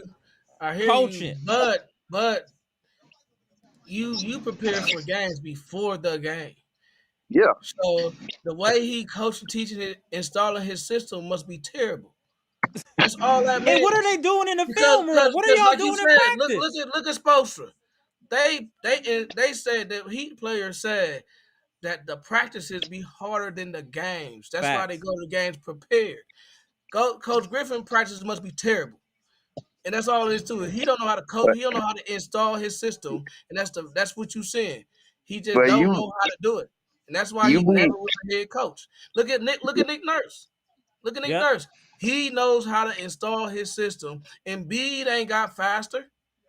Embiid ain't got no faster. Right. Better system. He just know how to implant and put his system. Coach Griffin don't know how to do that. He know what system he want to run, but he don't know how to install it. But that's what I'm saying, though. If we gonna keep Griffin, we need to trade players. You know what I'm saying? But that's the thing. If we gonna keep Griffin, we need to make a decision now. We're at the halfway point in this season. We're either keeping Griffin or we're not. If we're keeping Griffin, we need to make it's not gonna even be no soft reboot. It's gonna be a real reboot to get the type of talent he's gonna need to play that system that they were playing in Toronto, because those were young, athletic, long players. They could make up for mistakes. Do we think he know how to install it though? Do we think he know how to install his system? That's what I don't think. That's what I don't think. I don't think he does. If he installed his system right, they'd at least be playing better. They'd at least be more organized. You see what I'm saying? Look how they was running around all over the place and still getting bust by Jordan Ang. Like, they was all sliding on the floor. I mean, it was crazy. It was a lot of effort and no defense. It was like, man, come on. Y'all looking foolish running around like this. Hold on, Kale. WFSO, what you got to say? I'm going to tap in here, Brandon, in a minute. I want you to get your words off here too, sir. Hold on 1 second, y'all. Go ahead, WFSO. You can tap me out after this. Just many watchers want to say that Brook, and if they don't give rid of Brook this season, maybe next season they'll try to do a trade with him or something. But if you can't fit the system like the guy said, you gotta get rid. You gotta go. Yeah. You either committed to Griffin or you got to go somewhere else. Yeah. All right. Right. All right, my man WFSO. Appreciate you tapping in, sir. Oh, All yeah, right, no bro. problem. All right. Let me tap in. Oh, I have Pronte in here too, didn't I? Oh yeah, Pronte, you want in to tap here. out? Yep. Let me get in Brandon. Hold on 1 second. Just want to make sure I take you off the screen. Hey, Brandon, you there? All right, let me see. He must have dipped off for a minute. Hold on 1 second, y'all. Give me a second. There we go. Let me get my man Pronte back in here. Hey, Brandon, you could tap back in, bro. You was gone or something was going on with your screen. But I know people are saying, I see people in the chat, some other people are saying, oh, look at our record and this and that. Man, that don't matter. It's how you play the game and how you win it. Like, let's just say for example, right? We blew out Boston. Nobody was even concerned about us blowing out Boston because of how they play the game. Mm-hmm. That's the difference I'm trying to explain to Bucks Nation. We blew them out and nobody even cared because they know the quality of work that team has been putting in this year. We've been blown out multiple times, and it's for the same reason. Nothing has changed. Our coach is inept. He is not capable of turning around this team at all, period. We can blame Dame, we can blame Khris, all of that. But at the end of the day, when you lose, the blame goes on the coach. The Cowboys lost that game, but Mike McCarthy wasn't on the field, was he? No. But he still got canned because when your team is performing poorly, it's on the coach. He didn't get canned. They brought him back. He gonna get canned. Eventually he'll get canned. He gonna get canned. I'm talking it exists. I don't like McCarthy, but you get my point. You get my point. Yeah. You get my point. They gonna hold you accountable. I'm just saying we need to start there first before we start addressing players or anything like that. We need to address this coach and what is your plan? He's never stated what his plan is. What are we as a team? Like, as much as we hated Bud, at least we knew what we were. We drop coverage, we defend the three. We shoot a lot of threes, we spread the floor. We had a thing. We don't have a thing right now. A lot of threes. We shoot a lot of threes and we give up a lot of threes. But we don't let nobody in the paint. Right. We don't. That was the plan. We knew it. The other teams knew it. That was the plan. But it got a ring. It got a ring too. It got a ring. But the thing is, they had a plan. That's my point. Can anybody tell me what the plan is? There is no plan. And then when they got Drew, what they said, we're gonna switch a little more because now we got Drew. Because we need to switch more, and it worked. For a couple of possessions, they'll switch. When they had to slow a team down that was killing their drop defense. And now we got somebody who don't know how to have a plan. He don't know how to make a plan. That's obvious. When the players is saying we don't know what we're supposed to be doing out here, that tells you all you need to know. When Giannis say you're not organized, that should already hit home. Giannis is being public about the way he feels. As much as we didn't like Bud, he never put Bud under the bus. Not one time did he publicly or Jason Kidd did he publicly put them under the bus out of his respect for the hierarchy. By him saying this, already we're not organized. The coaches need to coach better. He tried to, clean it up, saying the people that do our laundry need to do our laundry better. Try to clean it up, but at the end of the day, he's saying we don't know what we're doing. That's what he's been saying. That's what they look like, though. Don't they look like that? Just think about how they was running around on defense, and still they was dropping buckets on them. Like that, people was going the wrong way. I saw a Pat Conte just let somebody walk past him, then say, "My fault." Yeah, it's your fault.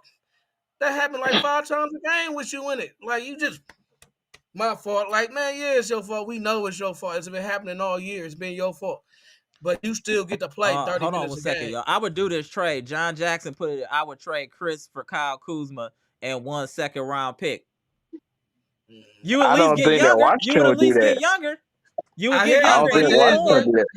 Let's take his off the court stuff out of the equation. But him on the court, he quality, bro. What about the defense though? You ain't getting no defense from Kuzma. You ain't getting no defense from Middleton. It ain't even about that. Washington gonna want some draft capital in return because they rebuilding. What they gonna do with just Khris? we said we throw him a second round pick. We throw him a second round pick. They're It's a team tanking that won Khris. anyway. They need some veteran leadership, and he a winner. He don't want a chip, so maybe he can help them turn their culture around with some winning. A team like Sacramento would want Khris Middleton. A team like OKC would want Khris Middleton because he's steady. They got all the young guns around him. He can get them a couple buckets when they need it. You know, that's all they feel like they need. A player that won a ring, can show the other young players who they competing. A team like Minnesota will want a Khris Middleton. So, you know, there's teams that will want a Khris Middleton. The thing the Bucks got to understand is what direction they want to go. They don't have direction right now. The organization doesn't have direction. Facts. If you was gonna get Dame, because it's just the way they got Dame. Mm-hmm. They got Dame just on a humbug. It seemed like, oh, let's just go see what happened. Right. And that's what this team look like now. It's a let's go see what happened type of team. There's no plan to it.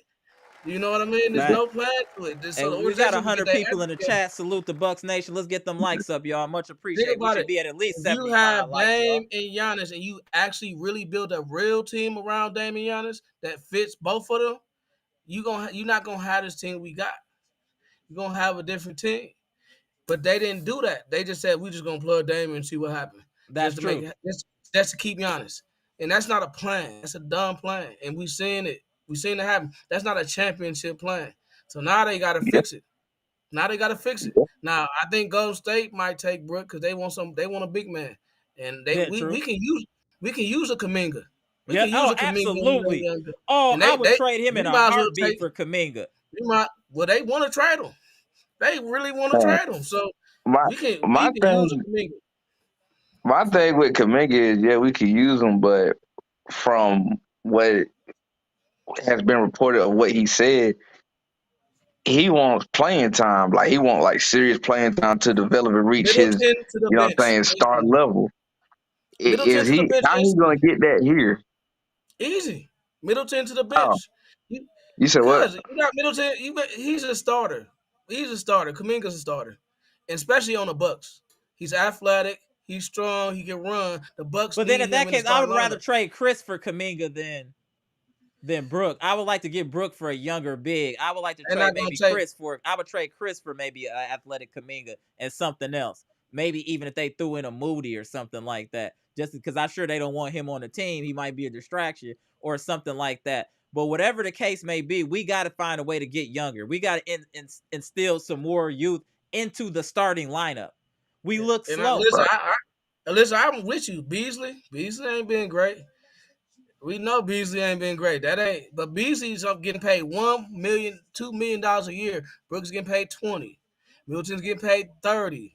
That's why we focus. Dame's getting paid what, $50? $50, yeah. Mm-hmm. So those are the players that's taking up. That's the reason why we can't really build a team.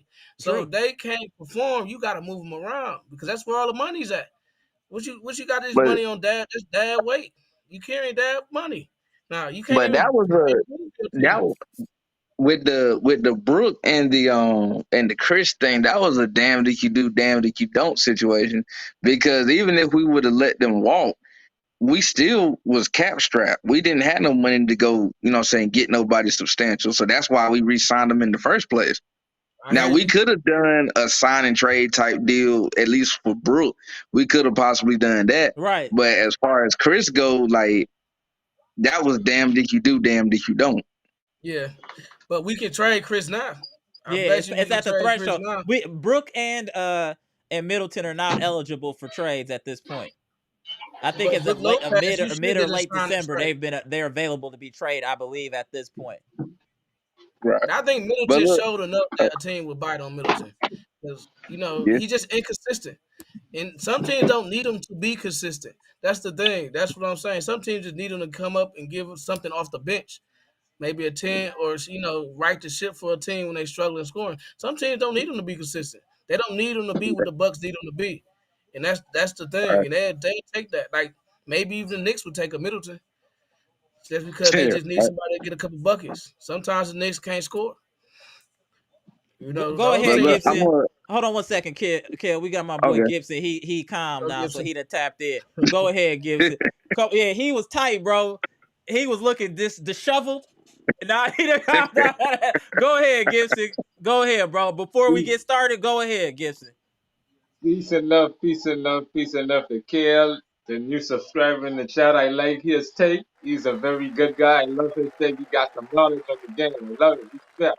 All right, we got Well, Pronte. I'm And we got Pronte up there. Yeah, we got Pronte. Pronte up there. Salute. Now, I would like. I was so pissed right now. Oh, I saw it, bro. I was pissed. I was pissed, Amber. What I was saying earlier before, I was watching the game and I was listening to the halftime what Stephen A. Smith said, and I agree with him. He said Adrian Griffin is going to get himself fired. And I say, yes, Stephen A. Smith. He knows fine. Number one, why? Adrian Griffin removed the system what Bud had in place for this team. He removed it. All you had to do is made 1 or 2 tweaks and adjustment and go with that. Not change the whole system around. That's not his fault, though. I want John Horst to fire Adrian tonight. If I gotta watch any game with Adrian Griffin watching this team, I will not watch no Bucks game. I am serious. I am dead serious. Gibson, John Horst need to fire himself. He could have got Khris Lee. Wild. That was wild. He could have got the Bucks assistant if he wanted. He was sitting right there waiting to be interviewed. That was young wild. Guy gonna make some changes. You know, Khris Lee went to Boston or something. It's crazy. I think we need to go and get Nate McMillan, man. We need to get. I'm not mad at that now. I'm not mad at that. I'm cool with that. I'm cool with that. We need a coach what will get up in the player's face, what will say, hey, you making a mistake, you get benched. Griffin ain't doing that. I'm not seeing none of those things from Griffin. He's not doing that. He's not shouting at nobody. He's standing on an island like he lost. He ain't have no plans for this team. He have no clue what is going on. I want to know what is going on with this man. Could he coach? Do he know how to coach? I would like to know, because this is ridiculous. This is foolishness. Man, watching this team. Hey, look. I'll say this real quick, Gibson, if I let you go back in. Like y'all was talking about, you and Bronte, y'all was talking about do Adrian Griffin know how to, install his system. If you listen, he be dry snitching on himself in them interviews. Like whenever we have like 2-3 days off where we can sit up here and practice, like really get some practice and some film session, he tells on himself. He'd be like, yeah, it was good to get, it was good to get a good couple practices in to where we can really get, really get the everything utilized like it need to be and really see what we're doing wrong, what we're doing right. So that he tell you right there that he don't know how to install that system. But at the same time, like Gibson said, he don't know how to install no system. But he sat up there in one off season and tore up a top 5 defensive system and implemented that. Though. He literally, we were a top 5 defense. Now we're a bottom 5 defense. How wild is that? Yeah, and that was all system. That was all system. Nobody ages that much in an off season. I'm telling y'all, this ain't football where you know what I'm saying? You just lose it like that.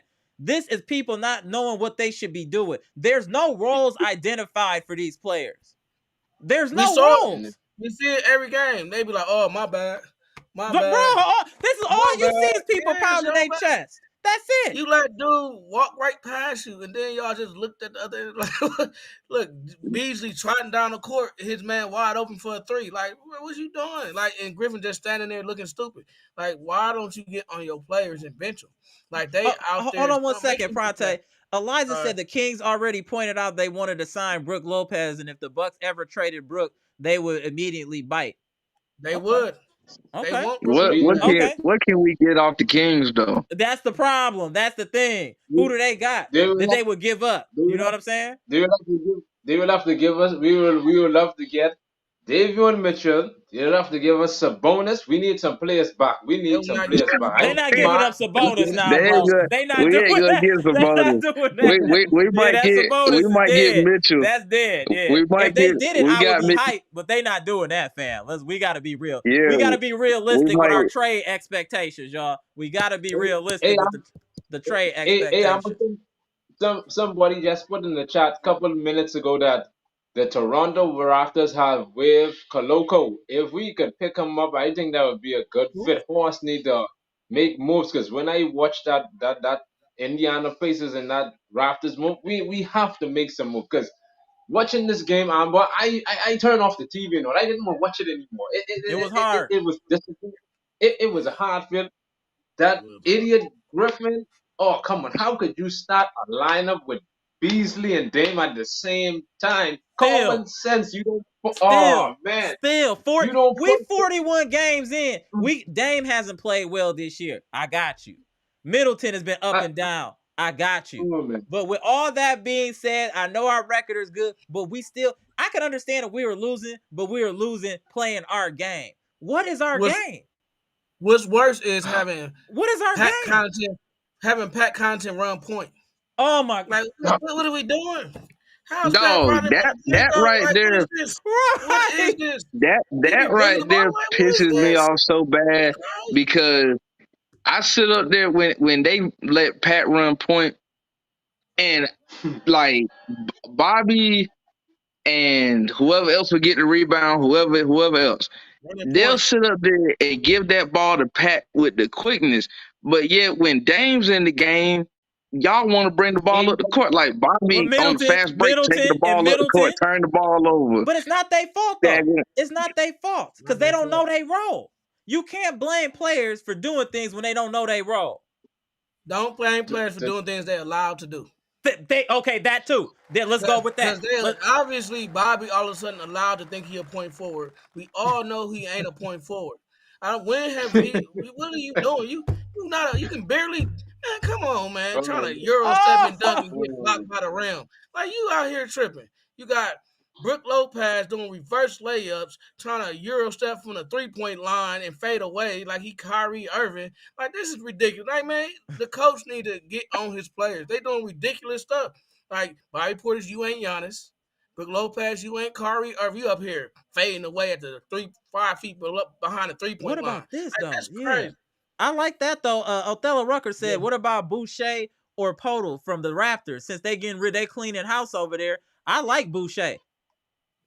Yeah. We could use him. I like Boucher. Good comment there, Othello. Salute. If we can get that boy from the Magic. Go ahead, Gibson. What were you saying, Gibson? Okay, I got one question to put in the chat. Okay, what the Bucks need to do, and they have to be really serious, is have to start with Giannis, Dame, Khris, and Lopez, like what Tatum and Brown them did in the offseason. They need to get the whole team to come together and sit down and have a players meeting. I think, and have a players meeting. No, don't bring Adrian Griffin in. Keep him out of that. He don't need to be a part of it. Keep him in the corner there. Keep that idiot over there. on his helmet. Shout out. Keep that idiot. Or they need to send him to the G League or something. Because keep him with that. Now, what they need to do now is ask him, say, do you guys want it to be here or you don't want to be here? We here to win a championship, not to mess around. So he have to make that decision as a leader of the team to let them know, hey, I want to win. If you don't want to win, the door is always open. You can leave and tell John Archie.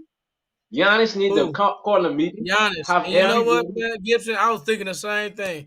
I'm thinking about the great players and what they would do, like the Kobe and the LeBron. They be on their players' helmet. If it was LeBron, this whole team would be gone by now. If this was LeBron, this whole team would be gone. Whole team would be gone. Kobe would have been calling everybody trash. Right. Kobe would have been calling everybody trash by now. MJ would have stole on somebody by now. MJ might have stole on one of them by now. Giannis need to get really. He got to be vocal. He got to grow a little bit in that area because he got to understand that it's him. He got to rise to a leadership. Even if he want to play with young players, right, like Brochet and Kaminga, who gonna be the oldest player then? It's gonna be you. Right. That means you got to lead them. He got to grow as a leader because that's the next So, level. Because they doing what Giannis let them do too. so, They doing what Giannis let them do too. Giannis, they not responding to Giannis. And if I'm sitting here and I'm with players that don't respond to me and I'm carrying y'all, we moving y'all. We moving y'all up out of here. Because either you do what I say, and all I want you to do is play hard. That's all y'all want to do is play hard. Then you gotta go.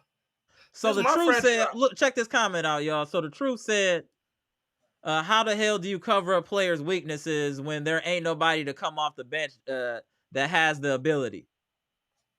Correct. You make a very good point. That's a good point. That's a very good point. So what they need to do now, Amber and Kale, they need to come together as a unit to find out that, hey, like what Boston did when Tatum and Brown had that meeting with the team start to play more better. Everybody understand their role. And we have to give credit, even though I don't like Boston, but we have to give credit and respect to where it's due. We have to give Joe Mazzulla. One second. Hey, 7Z, weren't you one of the people that said that we needed to re-sign Brook and re-sign Middleton? I'm pretty sure that was you. Let me know in the chat. Now you're saying it's a bad contract, but I'm pretty sure in the offseason you were saying we needed to sign Brook and Middleton. I'm pretty sure. So, go ahead, Gibson. So I'm right. We have to give Joe Mazzulla a lot of credit for what he did. As a second season in the head coach, when he took over from Ime Udoka, the team wasn't right there. But when he started to coach and he started to implement his system, he using his guy. Griffin is not doing that. Griffin has been an embarrassment to this Bucks environment, to the fan base. He lied to the fans. He robbed the front office. He lied.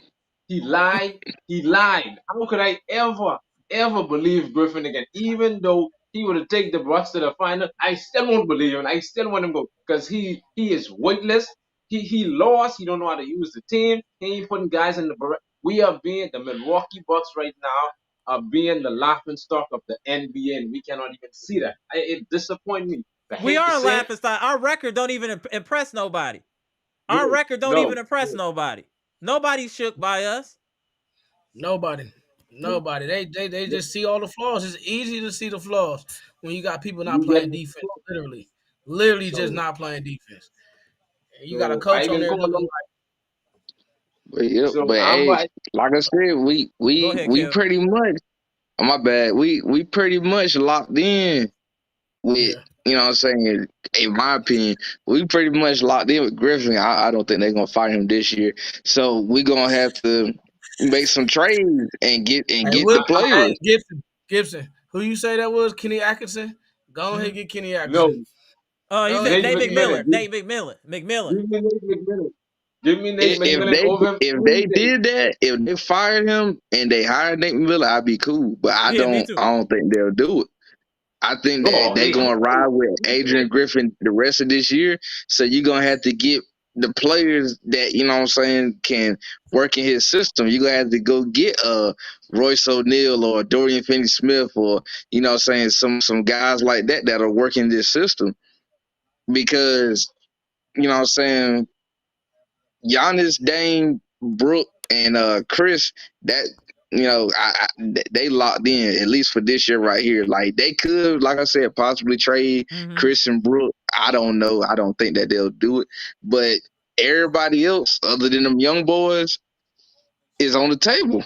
Like, you got to get some guys in here, including Beasley. Like, you might have to move him in order to fetch you what you need.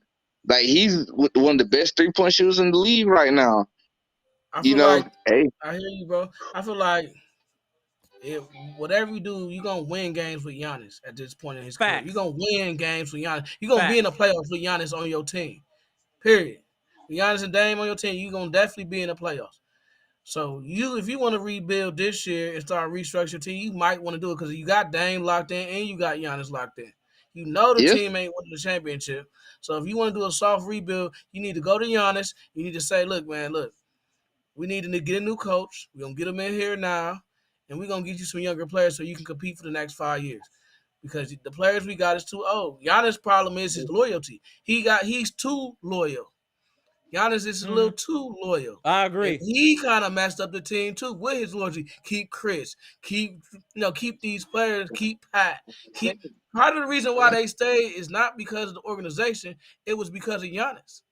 I don't know why he would say like, which I Because don't know if Giannis is considered a or not. basketball. He's a But loyal person. no, Anybody that was staying in Milwaukee. I'm talking about as far as Pat. Like, no, Pat can go right behind George Hill. He can get up out of here, man. I don't know why they Right. He's re-signed him, George man. Hill status. Facts. I saw Giannis in the press trying to say Pat was the best shooter on the team. Who? Nah, You come said on. what? Because that's how Giannis' brain works. He loyal. He's just Facts, a loyal AB. kid, man. He's just a loyal kid. So he not mature enough to be making picks for the team. That's all that tell you. And they shouldn't have let him do that. It's you can't let a player like Giannis who's so loyalty over, like he's loyal over everything. So you can't let that player design your team because he don't realize that people are taking advantage of his loyalty. Mm-hmm. You watching people literally take advantage of We his had loyalty. to sign Brook and his weak brother. Think about that. Exactly. We had to You know what sign I'm Brook and his weak brother. Your And his brother brother. weak, and you almost weak. Yep. That ain't good. Man, they were scared though. The organization was scared. The boy were talking about going to Chicago, and hey, the next challenge might not be here in Milwaukee. He had Milwaukee bent over backwards. I mean, They but were scared. their job is to have a plan, though. That's their job. That's what they get paid for. Their job is to have a plan to win for this organization. That's their job. They can't be scared. They're like, they can't be scared. They got Giannis, now rebuild. What you scared of? Right. What you scared of now? He locked of him asking for a trade. Giannis can see that this team is going nowhere. Giannis is no fool. He knows. Look what happened when he definitely can see it tonight. Look what happened when he set out. They got almost blamed Giannis. Who blamed Giannis for something? What are y'all talking about? Did somebody say something? I guess they talking about when Pronte said that Giannis got blame in the team, getting older and slower because of his loyalty. I guess that's what they talking about. He blaming Giannis, I guess. I don't understand what that's saying. I mean, I'm not blaming Giannis. Giannis, nobody's blaming Giannis. We didn't even bring up Giannis in no negative is carrying the team 100%. I'm saying Giannis played a role in this too. The old players we got, Giannis played a role in that. We all know he did. Giannis know he did. If we being honest, we got to be honest. Giannis played a role in that. Giannis is the best player on this team. Look at Mr. Cool's stats right here. Giannis' usage is around 33%, third highest in the league. So if he doesn't play, it's imperative that the coach design the offense to compensate. Exactly. And that's where Bud had Adrian Griffin beat, because when Giannis was out, we had post up Brook, we had Khris doing his thing, we had Drew doing his thing. Like, that's where Bud they had predefined roles Griffin though, beat. Kel. Everybody knew their role. That's what I'm saying. You wouldn't see Bobby P bringing up the ball as a point. You would have never seen that under Bud. You would have never seen Pat Connaughton. That's my point. I'm not saying these players aren't old, but they don't know what they should be doing. So how can you focus on your craft if you don't know what you should be doing? Right. I would like to drop a comment in there, but when I look at it, I can say it again. I need John Horst to do this for me, please. This the one favor I want him to do, is to save this organization from going back to dark ages. We cannot lose Giannis because of this imbecile who don't know how to coach. I so frustrated right now. I am so frustrated. Adrian Griffin, I am not happy with him at all. Saul Kylie agreed. Giannis did deserve a night off. He can't play every game. He deserved a night off. I agree. It ain't look good, Amber and guys. It ain't look good. If Giannis take one day off, we cannot win. This is embarrassing. The team should look themselves in the mirror and say, we have let Giannis down. We have let Giannis down. I agree with that. We didn't even expect to win, but at least compete. Thank you. The energy, about winning or losing. We just wanted you to compete. Y'all don't even compete. Y'all just lay down. We've done that multiple times this year. They always say a team takes on the personality of their coach. So what does our team show you that what kind of coach we got? Disorganized, dysfunctional, doesn't know how to implement a system, doesn't know how to get your team fired up. He ain't giving none of them those Hoosier speeches like in that movie for the team to come out with some fire and some vigor, because he's not that guy. He's an assistant coach moonlighting as a head coach. Yep. That's what he is. I mean, he don't have nothing. He don't bring no creative offense, no creative defense. Like even the young coaches, they bring something that's new. That's why they end up being good. But he don't bring nothing. He just be like, that's a great player. We almost fought hard. Man, so if you don't stop that, Right. That ain't a strategy. What was your strategy? That's what I'm saying. That's what we Yo, fam. This man has coached 41 games, ladies and gentlemen, Bucks Nation. And we don't look no different than we looked in game one to now. The only difference is we get hot because we got enough talent on this team. If a couple people hit a shot, it becomes contagious, and then we just start cooking. We don't look no different. No different, bro. We look no different. No. We just know what we to expect now. We look the same way we played Philly. That's the same thing. We look the same exact team. It's the same exact way. We was like, well, they're going to get better. They have not gotten better. Matter of fact, they probably got worse. We've regressed. We've regressed. We get worse. Under Buddy was never this embarrassed. Under Buddy wasn't getting embarrassed like this. Under Buddy, that's why I said the second half of the season would expose if we're a championship team or if we're a joke. That's why I said the second half of the season was going to expose us for the good or for the bad. Right now, it's for the bad. Right now. But we ain't no championship team right now because Griffin is an idiot. You know why I say Griffin is an idiot? Common sense could tell you. When you first get hired to this team, you should know that this team is a championship team with high expectation. When you come in and you're supposed to have a plan to say, you know what? I am taking on this job. I cannot screw it. Young coaches like what Stephen A. Smith said do not have a lot of opportunity in the NBA. You cannot screw it up. You can't mess it up. Take advantage of it. Get the right coaches you need. And first of all, he's supposed to get rid of all them coaches with what had on the team. Get rid of every last one of them and bring in new coaches.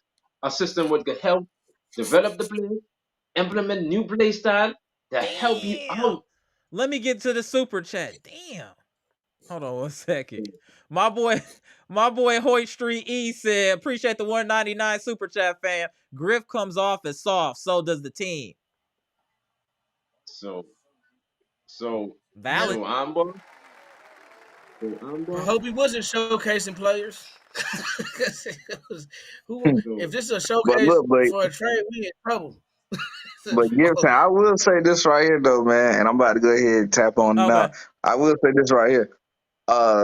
Going back to what you just said about Bud, we did have our blowouts where we got blown out with Bud too. But those blowouts happened with them young teams, like young teams that could get out and transition and run, like the Hawks, the Rockets, the Grizzlies, like the Hornets. Them teams that could get out and run, they blew us out last year, like when Bud was here.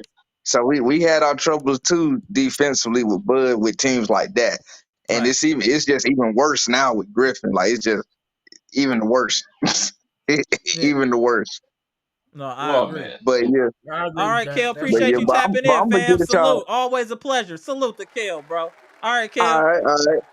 I'll see y'all. All right, bro. Go on. I always appreciate what Kel tap in. And now the most controversial man in the chat is returning. You see the man. You see the most controversial man in the chat has returned. Hold on. Amara, I wanted thumbs up and clap for. Let's get the likes up. We should be at around 80 likes, y'all. Come on. Go ahead. Amara, I want some likes for the Cal guy that just spoke now. I want a lot of likes for him because you know why? He just pointed out the things that I was pointing out earlier on.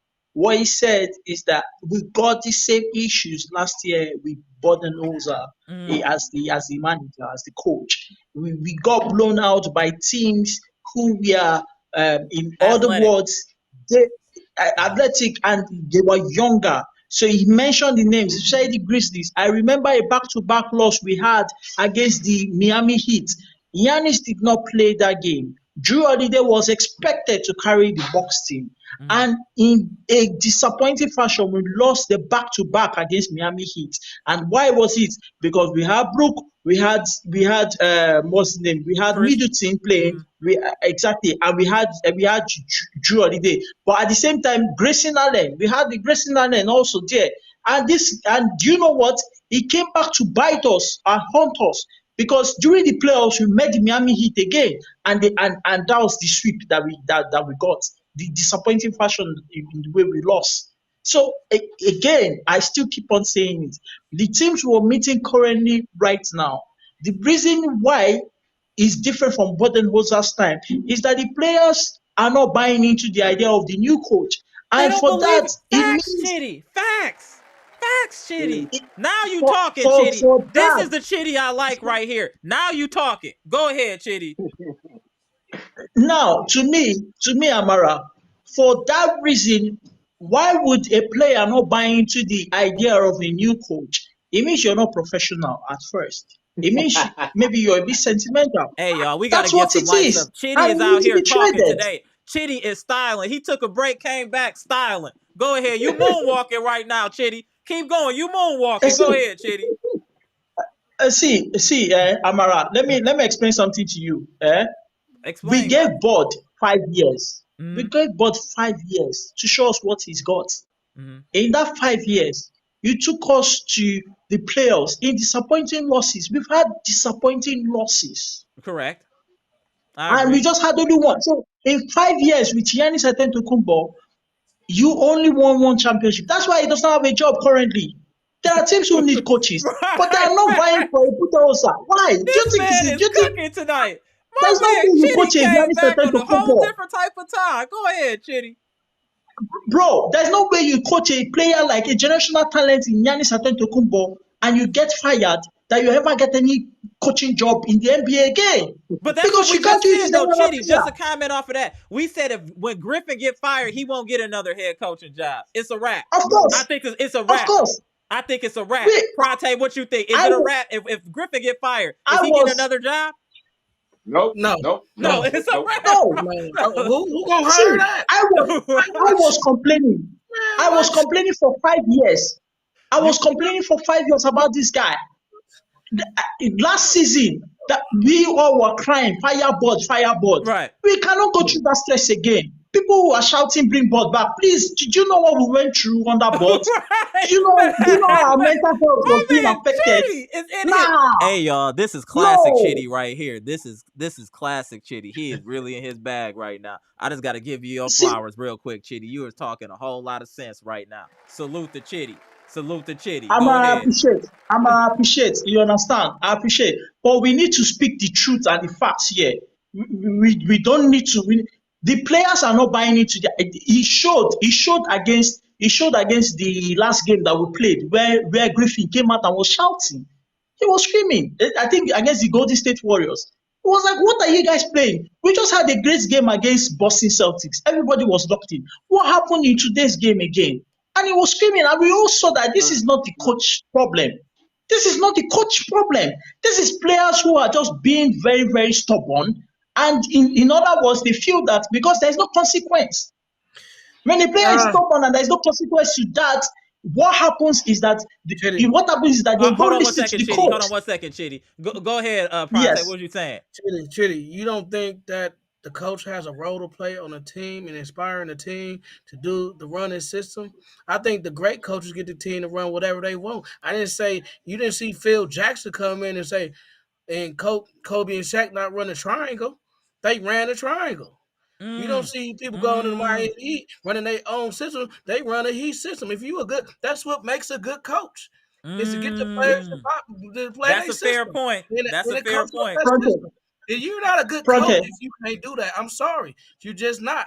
If you can't get your players to play your system, you're not a good coach. I'm sorry. Let me tell you this.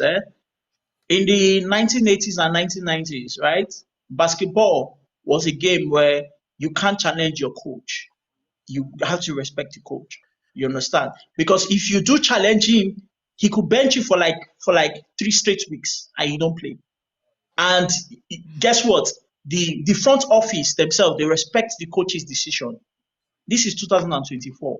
If players that are being paid high salaries are not being played, and it's because they were disobedient or they didn't respect your call or something, Oh yeah, you were right, and Dre it West. backfires, you will lose your job as a coach. Right now, the players have more power than the coach. Before, it was the coaches having more power. During Phil Jackson's time, the coaches had more power than the I players. agree. This I time agree with around, you, Kitty. But Malik Beasley don't got more power than Adrian Griffin. Pat Connaughton don't got more power than Adrian Adrian Griffin. Griffin, Your fact. role players that ain't getting back on defense don't got more power than Adrian Griffin. Giannis is not the problem. He's getting back on defense. He's running the scheme. The players that we having problems with don't got more power than Adrian Griffin, actually, and that's the sign of a bad coach. Have you ever seen Spoelstra struggle to get his role players to get back on defense? Thank you. Never. I've never We gotta hold the coach accountable for not getting this team ready. $1 million players to play defense or do whatever you ask them to do. You can sit on the bench for the rest of the year. Nobody would care. Let's be honest. Fronte. Guess what today's game was? The Heat. They got blown out also. That's fine. They blew them off before. But let me explain something. Let me explain something. Right? Let me explain something. As much as I respect Eric Spoelstra, right? I still think that every coach has one or two disadvantages with them. You can't be a complete coach. That's why you have your assistants to aid you or enable you. I know for a fact, right? I know for a fact that we having Prunty as our assistant coach was the height of madness. Because how do you get a coach from a losing culture into Milwaukee Bucks and think it will work out with a first-time head coach? Get the likes It's disaster up, for chat. failure. Chitty is bombing today. This second, Chitty spent the block. It was like he's spinning the block, letting everybody have it. Go ahead, Chitty. I would like to drop something. I would like to drop something. Okay, go ahead, Gibson, and then you, Pronte. Go ahead, Gibson. My man, Chitty. I agree of everything what you say in the chat tonight. You make a lot of sense. I have to give you a respect. I have to give you a flowers on that, Chitty. But one thing, Chitty, I didn't like when I heard the Bucks was hiring Adrian I agree, Griffin. Jay West. But what can we do? I didn't like the hire at all. We passed up on Kenny Atkinson. We passed up on all these good coaches and hired this idiot. Let's not even say good coaches, just seasoned coaches. Let's just start there. They were already seasoned. Let's start there. I blame the Bucks front office for that. For like, you get rid of Bud. I understand that because he didn't ever make playoff adjustment. We understand that. We could have gone after Khris Quinn from the Heat. He's a very good assistant coach on the Spoelstra. He would have bring that a whole different identity. But we going and hire an assistant who was sitting on the bench for 14 years who never get a head coaching job. Come on, man. Something ain't right with that picture right there. And Toronto, there's some validity to that, Eliza. Toronto never offered him a job. That should tell us something that wasn't right. From there, that the Bucks should have seen that was a red flag. Why no other team never hired Adrian Griffin and we go on and hired him? I didn't like that. We were his 15th interview. 15th. I didn't like that. 15th. We could have gone. See, let me explain the circumstances. Let me explain what surrounded the Andrew Griffin hire. First of all, Griffin has been in the Bucks organization as part of the. I think it was a player. He was part of the player team or something like that. Then they decided to move him into the coaching team for the Milwaukee Bucks. Then at the point, the Milwaukee Bucks was not as a franchise who was financially able to sustain his pay. So they had to cut him off at that time. And I think Terry Stotts at that time was his boss who came to the rather news to him. so he had to go find another job in the NBA also. You Agreed, know, Patricia. everything surrounding Griffin has been that he has been linked, or he has always been linked with the Bucks culture from right from the time that the Bucks organization wasn't winning in the NBA to when they started winning. So the thing is, they brought him in because they wanted somebody who understood where the Milwaukee Bucks was coming from And where they were as trying to go, a and where they were franchise, trying to and where go. they wanted to get to. Yeah, that's what I'm saying. He lied Exactly. on his So, and I think application. He lied on his application. yes. Again, I think that the moment Terry Stotts stepped down, before Terry Stotts would We step should have down, I known. We should think have the known front there. office That should have. should, yes, they should have handled that situation in a different way. And I think Terry Stotts wouldn't have stepped down. Why do I say this? Because immediately that shouting happened, That's now this is crazy, right now to there. John Hurst. Because this is where you now put your feet down to say, oh, hey, coach Griffin, we'll give you some power, but there are some do's and don'ts here. You can't shout on somebody we directly employ. Yes, he's working under you, but you cannot make Yeah, scenarios he like this. definitely And rubbed if he Terry happens Stotts the again, wrong that way. will be exactly. I think he If got he too big happens for his again, britches. there'll be I a think he query. thought he didn't need Terry Stotts, Chitty. I honestly, in my heart of heart, believe that Griffin thought he didn't need Terry Stotts. Now he paying for it now. That He is paid because, for it. and, What you and do you think, know the Pronte? What you reason? think, Pronte? That's because of the ego. The ego that this guy had, that Griffin guy has as a first-time head coach, got into his head. The power got into his head, and that's why he behaved that way radically. He behaved radically that way. But I think the front office also made a lot of mistake Hey man, by not Chitty, correcting that immediately. Chitty, this the most locked in. I don't remember seeing you. Remember you Chitty. being this I locked agree. in. Hey, chat. Can we get some likes just for Chitty? Chitty is locked in right now. This is the most. Hey, Chitty, I ain't never seen you this locked in before and in alignment. We all on the same frequency now. That's what I'm talking about, Chitty. That's what I'm talking about, bro. But Chitty, you're not gonna admit this, Chitty. Oh, hold on one second. Go ahead, Pronte. Amara, remember the last game we had. You're not gonna admit this. Giannis Go ahead, Pronte. In hiring Griffin too. GM Giannis is not great. GM Giannis is not great. We gotta also announce that GM Giannis is a bust right now. Yeah, so, GM Giannis. But it's not all. We don't know if that was all him though. We're saying allegedly he picked the coach. We don't know that for sure. I don't want to put that. I don't want to put that on his jacket. I got to keep some old timers too. So GM Giannis is holding us back a little bit. So GM Giannis need to correct this mistake, because the only person that has the power to correct this mistake is Giannis. That I feel you, but y'all about to get up out of here in a minute. Right? Let me. It's already I didn't even realize we've been on here like 2 hours. But salute to the chat. Appreciate y'all staying tuned in. Well, Pronte. Go ahead, Pronte. Let me state this, right. Let me state this. I don't think Giannis has that power as we claim he does have in the Milwaukee Bucks. But that's why I said allegedly. We don't know, Chitty. That's why I said allegedly. Yes. He might have that power, but he does not misuse it. That's one thing with Giannis. He doesn't misuse it. Let me explain something to you, right? When Griffin was selected as a final three with his boss Nick Nurse, they had to have a meeting, one-on-one meeting, private meeting with Giannis to know who Giannis really wanted.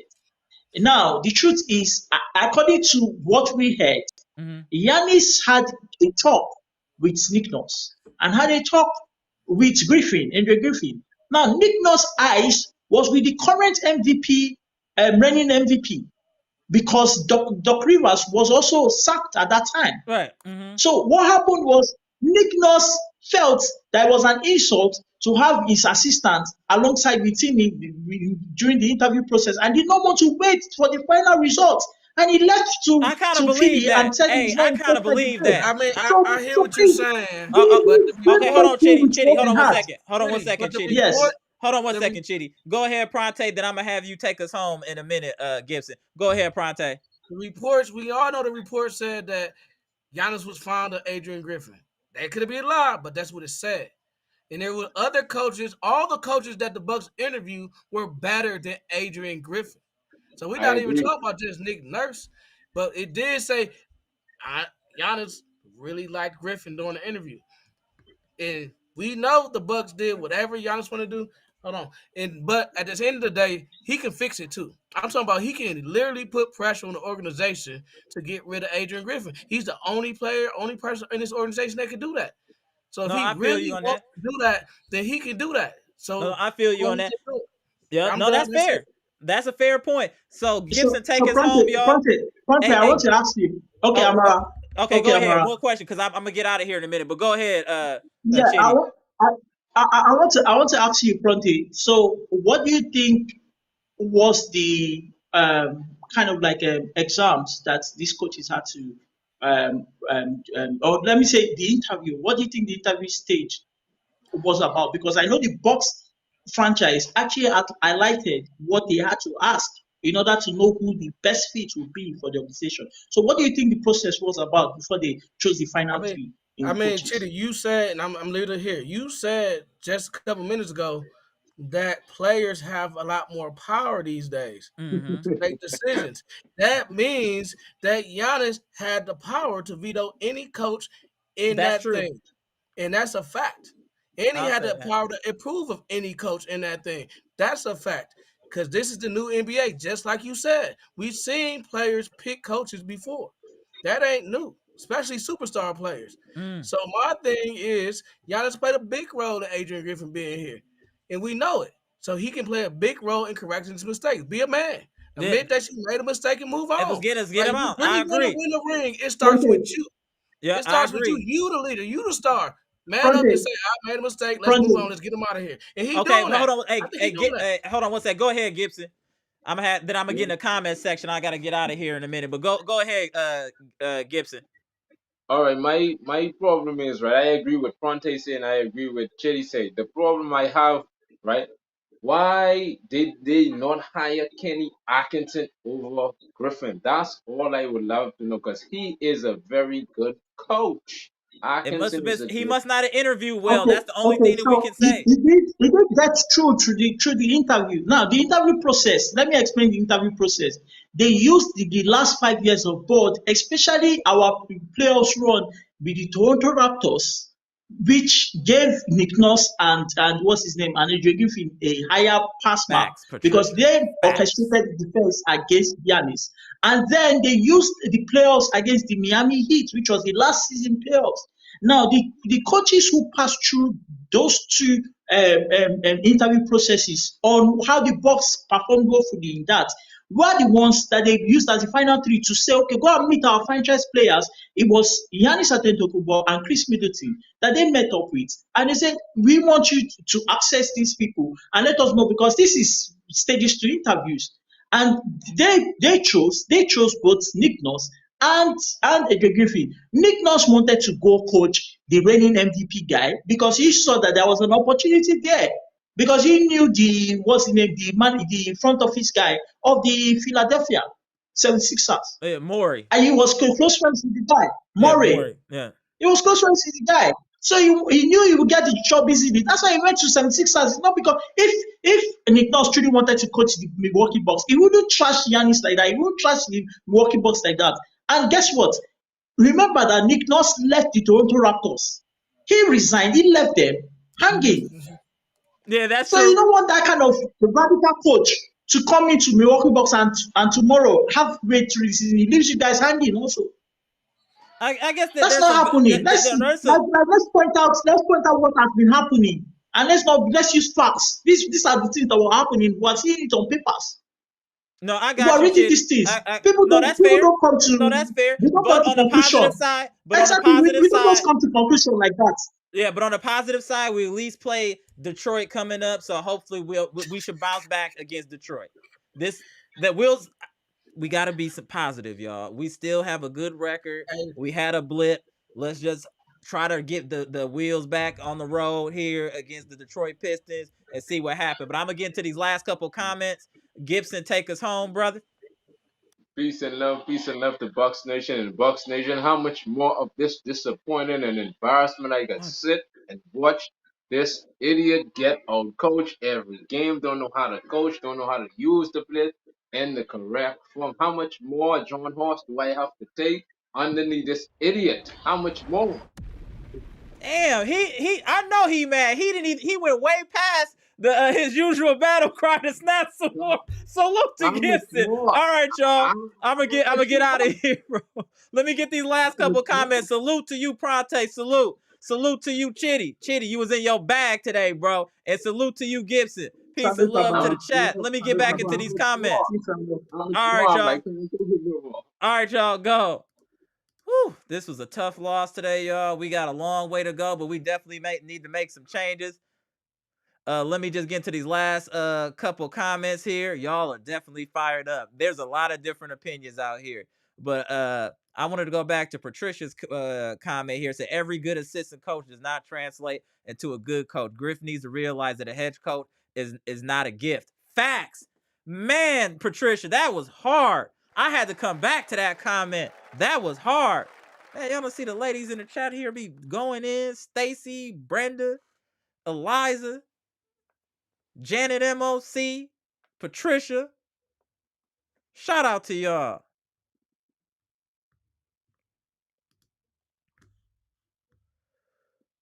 Dre West said he came from Toronto, bro. Speed and length on defense, playing passing lanes and being aggressive on D is his scheme. And I agree with that. I completely agree with that, Dre. But we don't have the people that can do that. That's what I'm saying. He has to adjust that. We don't have the personnel to do that. Salute to you. My man Green Ranger in the house. Y'all tripping. Dame will be fine. The rest of the team is built poorly. There's validity to that. My boy Robert Brooks says 7Z, we have to get better, and Middleton's contract is big enough to make changes. And I think a team would take Middleton, real talk. I'm not going to even hold y'all. I think somebody would take Middleton. John Jackson said Khris, Damian, Brooke, and Pat have been the worst Bucks on the team. There's truth to that as well. Niv said, how come y'all acting like coach supposed to be a Hall of Fame coach in his first season? He needs at least 1 year under his belt. I feel you on that. And that sound real fly. I get it. But we're not halfway through the season though, bro. We don't see any difference.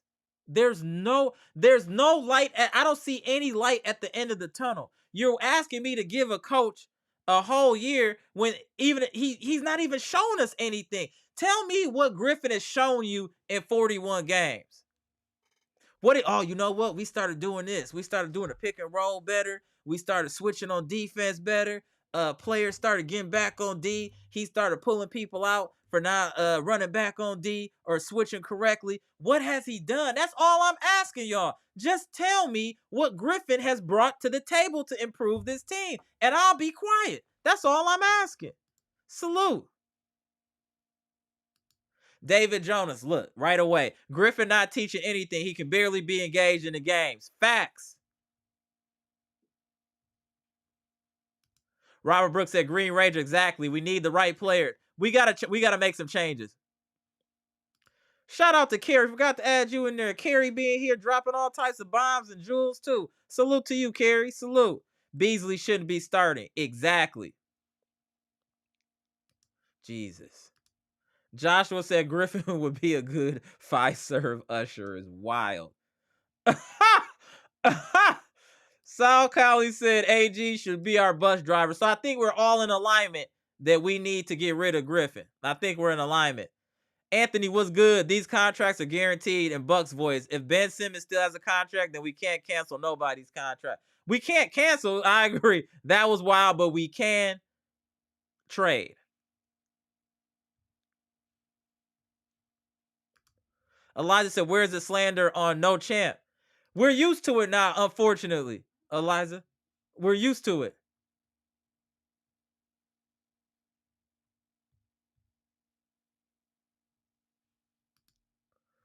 Oliver Story said, Bud wouldn't bring Robin back. That's a fact. That's a fact. Okay, Sal Cali said, Raptors just waived Christian Coloco. Horse, go get it. Okay. What up, Shane? We don't have an identity. Exactly.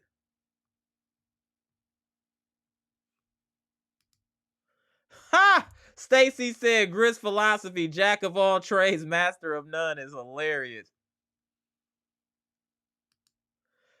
Eliza said, Griffin literally has Beasley and Dame moving the opponent at a rapid pace into the paint where Brook is all alone. That's fair. That's fair.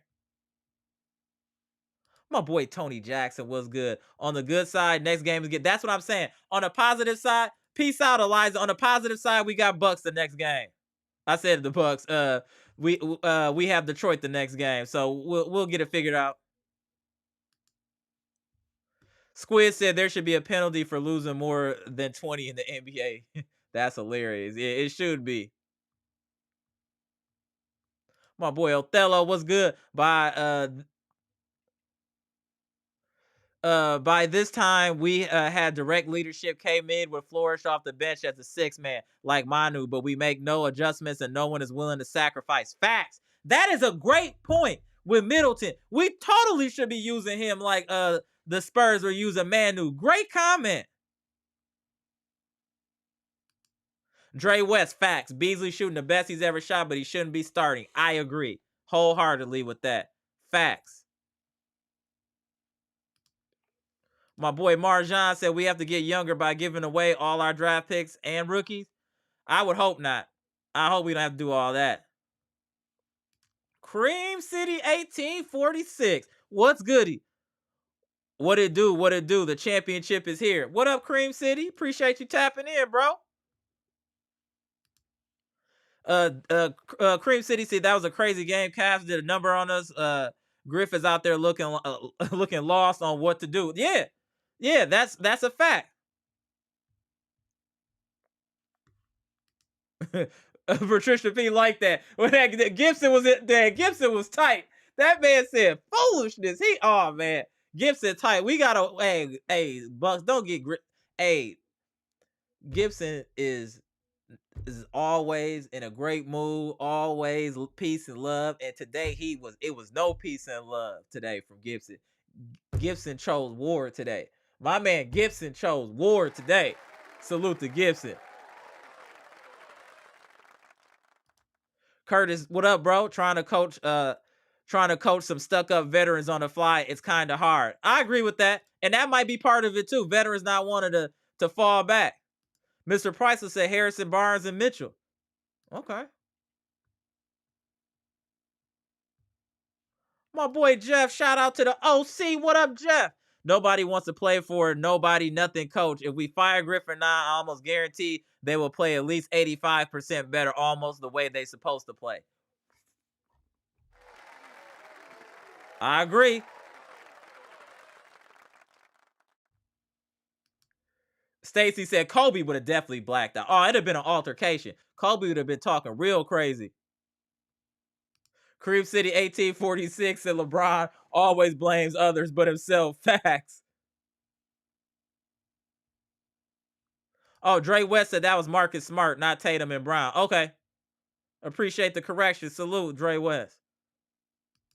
Kerry said Khris shouldn't be starting anymore. I think we're there. He was doing better when he was coming off the bench last year. To keep it real.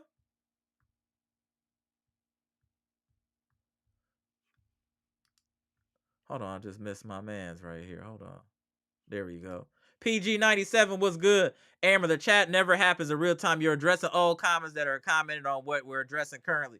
Yeah, because I'm just trying to get through everybody's comments, PG97, because I'm missing them. And the whole point is doing this too is to go back and to make sure to get everybody's comments out there too. But I feel you. I'm trying to catch up and keep it current. But when we in a conversation, I miss. But I want to make sure everyone's voice is heard in Bucks Nation as much as I can. So that's why I go back and go through some of the older comments so they can be addressed as well. Like I said, this is friends and family here at Bucks Nation. I want to make sure everyone's voice is heard. Salute to you.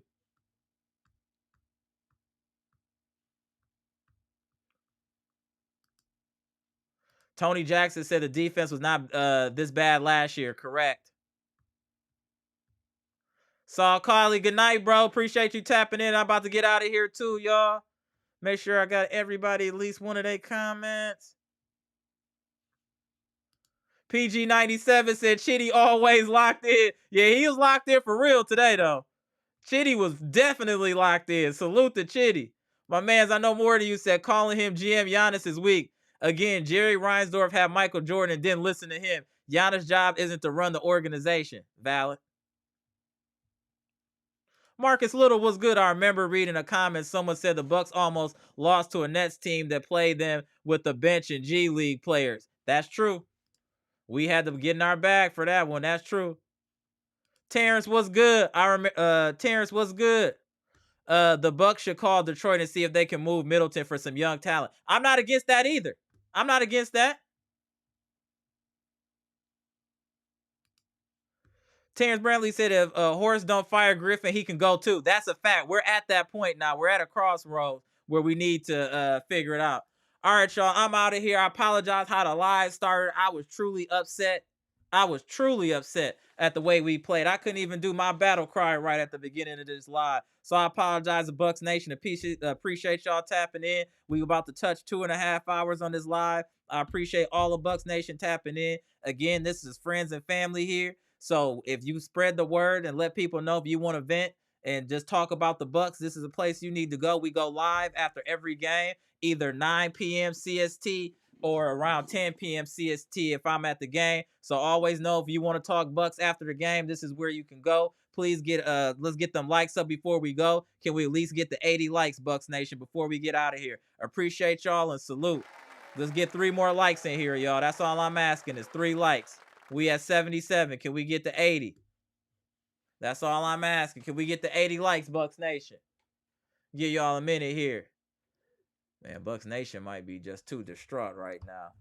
I'm going to go ahead and get out of here. Appreciate y'all all tapping in. If you can, if you haven't already, even after the live, if you can like the live, be much appreciated. Thank you for who got us to 78. Is anybody, 2 brave soldiers going to get us to 80 here before we tap out here?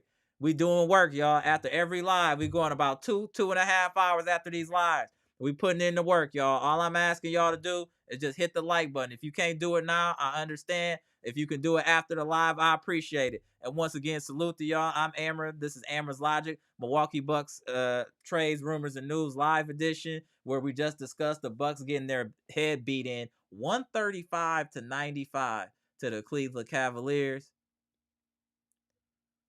Our next game is against the Detroit Pistons. We will bounce back. Bucks Nation, be strong, and we hope that changes will be made. We'll be all right. We'll figure something out. We will return to our greatness. We just need to figure out and tweak some things, and we might need to get rid of this coach, and we definitely need to move some players. Horace, you shouldn't be sleeping at night at all right now. You should be on the phone. You should be on the internet. You should be researching. Horace, you should not be sleeping. You should not be spending time with your family. Nothing. You need to fix this, sir. Gone. Oh, I appreciate y'all. Salute.